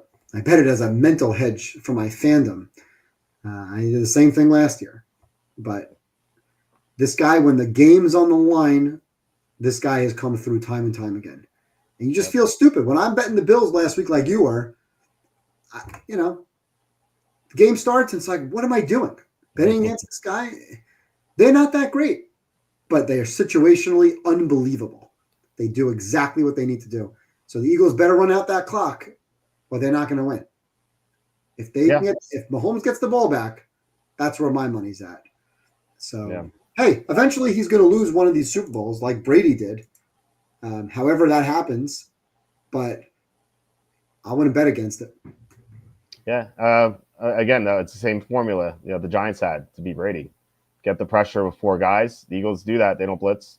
Get the pressure to Mahomes, the 4 guys. Like you said, the pressure is the key to this game. And I think that benefits the Eagles more so than the Chiefs, although the Chiefs do have a good pass rush. We'll see. It should be a fun game. I had 3 other bets that I took after we talked last week, because I haven't really taken many props this week, but I did take there was one bet that I took 2 years ago, which I took now. I actually don't think this is going to win because I think it's lower scoring, but both teams to score in every quarter is 6-1. Okay. And I think both teams will have an opportunity to score in every quarter unless you get these long long drives or whatever the case may be. But I think the only quarter I'm really worried about is the first quarter as far as both teams scoring. But I took that at plus 600. I took two other bets that I like. I like over 2.5 fourth down conversions for the game, not per team. I think it was too expensive to bet the Eagles. It was like minus 600 that the Eagles would convert a first down. Over 2.5 fourth down conversions pays plus 140 at Caesars. So I like that bet. 2.5 fourth down conversions. And you want to get a fun one on who, if you could pull this up, I think this is at, this was offshore. I don't know if you find this. Who will the MVP thank first? We talked about this last week. I got it at plus 150. I took God. It's God/religion. Because both Mahomes, Hurts, and Saquon. Well, last week, Mahomes thanked God first. And then Saquon also thanked God first. And I know Hurts is a religious man. And it was plus 150. I heard that it was minus 190 now. I took this a few days ago. So I don't know if you could find that bet. But the MVP thanking God first. I got it at plus 150. I like that bet. And I like the over 2.5 fourth down conversions. Otherwise, Philly on the teaser. Philly plus 7.5 in the over is my best bet on the game.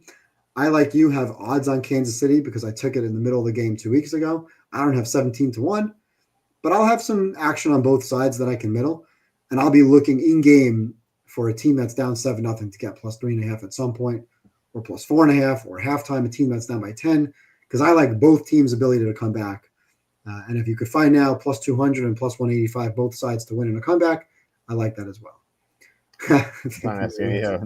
What are the odds Mahomes thanks the refs and just? I don't know. I'd take a long shot on the thanking the team dry cleaner. It must be like 80-1 or 100-1. If you have a lot of credit to burn late, lay minus 2,000, I would be shocked if Kelsey proposes. Yeah, and the bet is that he has to propose by 11:59 Sunday night. Oh, interesting. There's no chance that's happening. First of all, if the Eagles win, then it's obviously not happening. Right. You don't think it'll happen? No, minus 2,000. Oh, wow. Okay. I mean, I don't know. I think it's true love. And they will surely. Yes. Kimmy Kimmy says, if I remember correctly, since 2002, there have been 9 times, when a team with a first-round bye, the Chiefs, meets a team that didn't have a first-round bye, Eagles. The team with the bye is 0-9 against the spread. And he says, if I remember correctly. So I don't know if we can fact check this. They all says 0-10, I believe. Interesting. I don't believe in betting stuff just based on a trend, but I wonder, do you think there's any validity to this as far as like, as far as like the team with the bye being mispriced and just having a bad line there? Because in my opinion, I think the Eagles are the better team, and I get why the Chiefs are favored because Mahomes, Reed, etc. But I think the Eagles are the better team, so I would have made them the favorite. You know what I mean? So, do you like as far as line pricing? I don't have. I made the spread Kansas City -1, and simply I gave them like 2 points for experience. Okay, I made them Eagles -1.5. Well, you don't necessarily like the over under, but the Eagles on the teaser is a perfect teaser leg. Perfect. You're getting that 1.5 up to 7.5. That's exactly what you want. I wish that we could tease that with the first game next year. Although waiting that long, maybe not a good idea. I mean, depending on your books, you can take open windows, but I just. I don't want to have my money tied up for like 7 months. Yeah. Maybe tease it with the NBA. No, just kidding. Don't do that. No. Please don't. Don't do that. All right. Let's see. That's all I got for you. 27-24. Okay. 24-20 Eagles, Kansas City Bowl, 6.5 minutes to go. Mahomes touchdown to end the game, 27-24. Maybe there's 20 to 30 seconds left on the clock for the Eagles, maybe with 1 or 2 timeouts, but not enough time. All right, sounds good. I'm 23-20 Eagles. I think that the Eagles will have a lead for most of the game. I think Mahomes will make it close at the end. Like I said, maybe it's 23-13, and Mahomes gets a touchdown, 23-20, late or something. But I do think the Eagles are the better team. I think they'll win this game. But I have the Super Bowl bet, so I'm going to try to middle/hedge it. So, all right, guys, thank you so much for watching, commenting. Really appreciate it. Thanks especially to John Sanders for the 411 super chat. Thank you so much, John. Just really appreciate it as always. So and please hit like, subscribe, comment below, share this video, visit the link in the description for the merch store. As far as tomorrow/Thursday, so Thursday we'll definitely be having a show with Andy. Kenny told me he can't come on Wednesday, but he might be able to come on Thursday. So if Kenny can come on Thursday, we're going to have a double show. We're going to have Andy first and then Kenny. So that'll be like a 3-hour show on here. So we're not going to have a Wednesday show in that case. But if Kenny can't come on Thursday, I'm going to go solo tomorrow on like doing DraftKings stuff and stuff like that. And then we'll have Andy on Thursday and then Tom on Saturday. So that's the schedule this week. Evan, any final thoughts here before we sign off? Well, my final thought is just thank you, and to this audience as well, because I've gotten DMs and some notes on Twitter, some good, some bad. So I guess it comes with the territory. But this is really I'm used to so much bad. I'm used to so much bad on Twitter. Yeah, people have written like I'm a bum, and that's cool. That's fine. I don't really care. No, but really, this has been really so much fun for almost the entire season. I think I told you last year when you had me on as a guest the first time that I've been reading your preseason write-ups as one of my go-to sources. I think you're unbelievable covering the draft and free agency, and when we take, I kind of take time off from football for a while, come back into like June, it's like I forget half the players in the league. Right. Who's the quarterback on that team again? But no, this has been really awesome to come in here. I'll talk football to the wall all day. So giving me any sort of platform to talk football, it's really been an honor. So thank you so much for that. Hopefully we'll be able to come on and maybe recap this game. Maybe one of us will get the score right. Hopefully both of us and some of the listeners will take some advice on the SGPs and the props and make some money and have some fun. So, but really thank you for inviting me on here. This has been really awesome, and I really appreciate it. I mean, it's been awesome for me. I love having you on. When Jacob was my co-host on Tuesdays for many years, and then he couldn't do it anymore. And, heading into the season, I'm like, oh man, like, what am I going to do here? We had Eitan on for a couple of weeks. He couldn't do it with the schedule. He said he would come on for a couple of weeks until I found a long-term solution. And then I got talking to you, and I'm like, yeah, let's have Evan on. He was great last year. And then I thought this was incredible. I've loved having you on, and hopefully we can do it again next year. Yeah, hopefully so. And I'm not opposed to doing some, live stream. Teach you. I'm glad you won your Northwestern bet. You didn't get overtime there, but you got your over by a couple of points. There's so many different ways to evolve and take advantage of different platforms. We talked before. I used to watch 6 hours of NBA every night. Now I'm a little bit more busy. I coach a couple of teams. I have 4 kids. I also have a career in real estate, so I do other things. But football is my passion. I get to watch it with my dad, my brothers, my sons, and even my wife sits and watches with us. So it's really a lot of fun to be involved in betting it and watching it, and I just love it so much. So we can do some recap. We can maybe talk some. I don't really follow the draft as much as you do. I try to take a little bit of a break from football for a little while, focusing on college basketball and then eventually NBA playoffs, and then get the heck out of New York for the summer. So, but definitely would love to come back on here and there, talk some sports, talk some gambling, and see if we can help some guys make some money. I just know at the end you revealed where you were, because there was a running joke that you were in a bunker, and then no one knew where you were from. So yeah. you let us slip at the very end. Oops. I'm in Cancun, Mexico. That's right. Exactly. Yeah. All right, guys. Once again, thank you so much. So I'll announce on Twitter whether we're having a show tomorrow or if it's going to be a double show on Thursday. Wait a second. Evan does bet the draft. Absolutely bet the draft. But I tail. I have some friends who are really, really good at the draft, and follow guys like Walt and Charlie Campbell. There are a lot. If you're not betting the draft, you're not paying attention.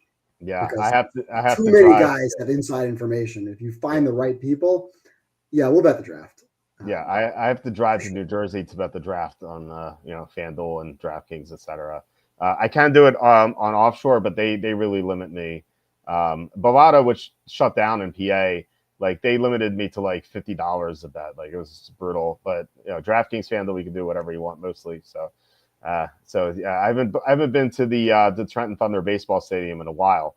because I used to go there every week to enter in Rainmakers lineups. Then Rainmakers got shut down, but now it's instead of a weekly trip, it's gonna be an annual trip, so it'll be fun. But yeah, guys, yeah. Like I said, I'll announce whether it shows on Twitter. I'll announce it whether it's tomorrow or double show Thursday. But yeah, guys, thank you so much, Evan. Love doing this with you as always. And then have a great night, guys, and I'll talk to you later.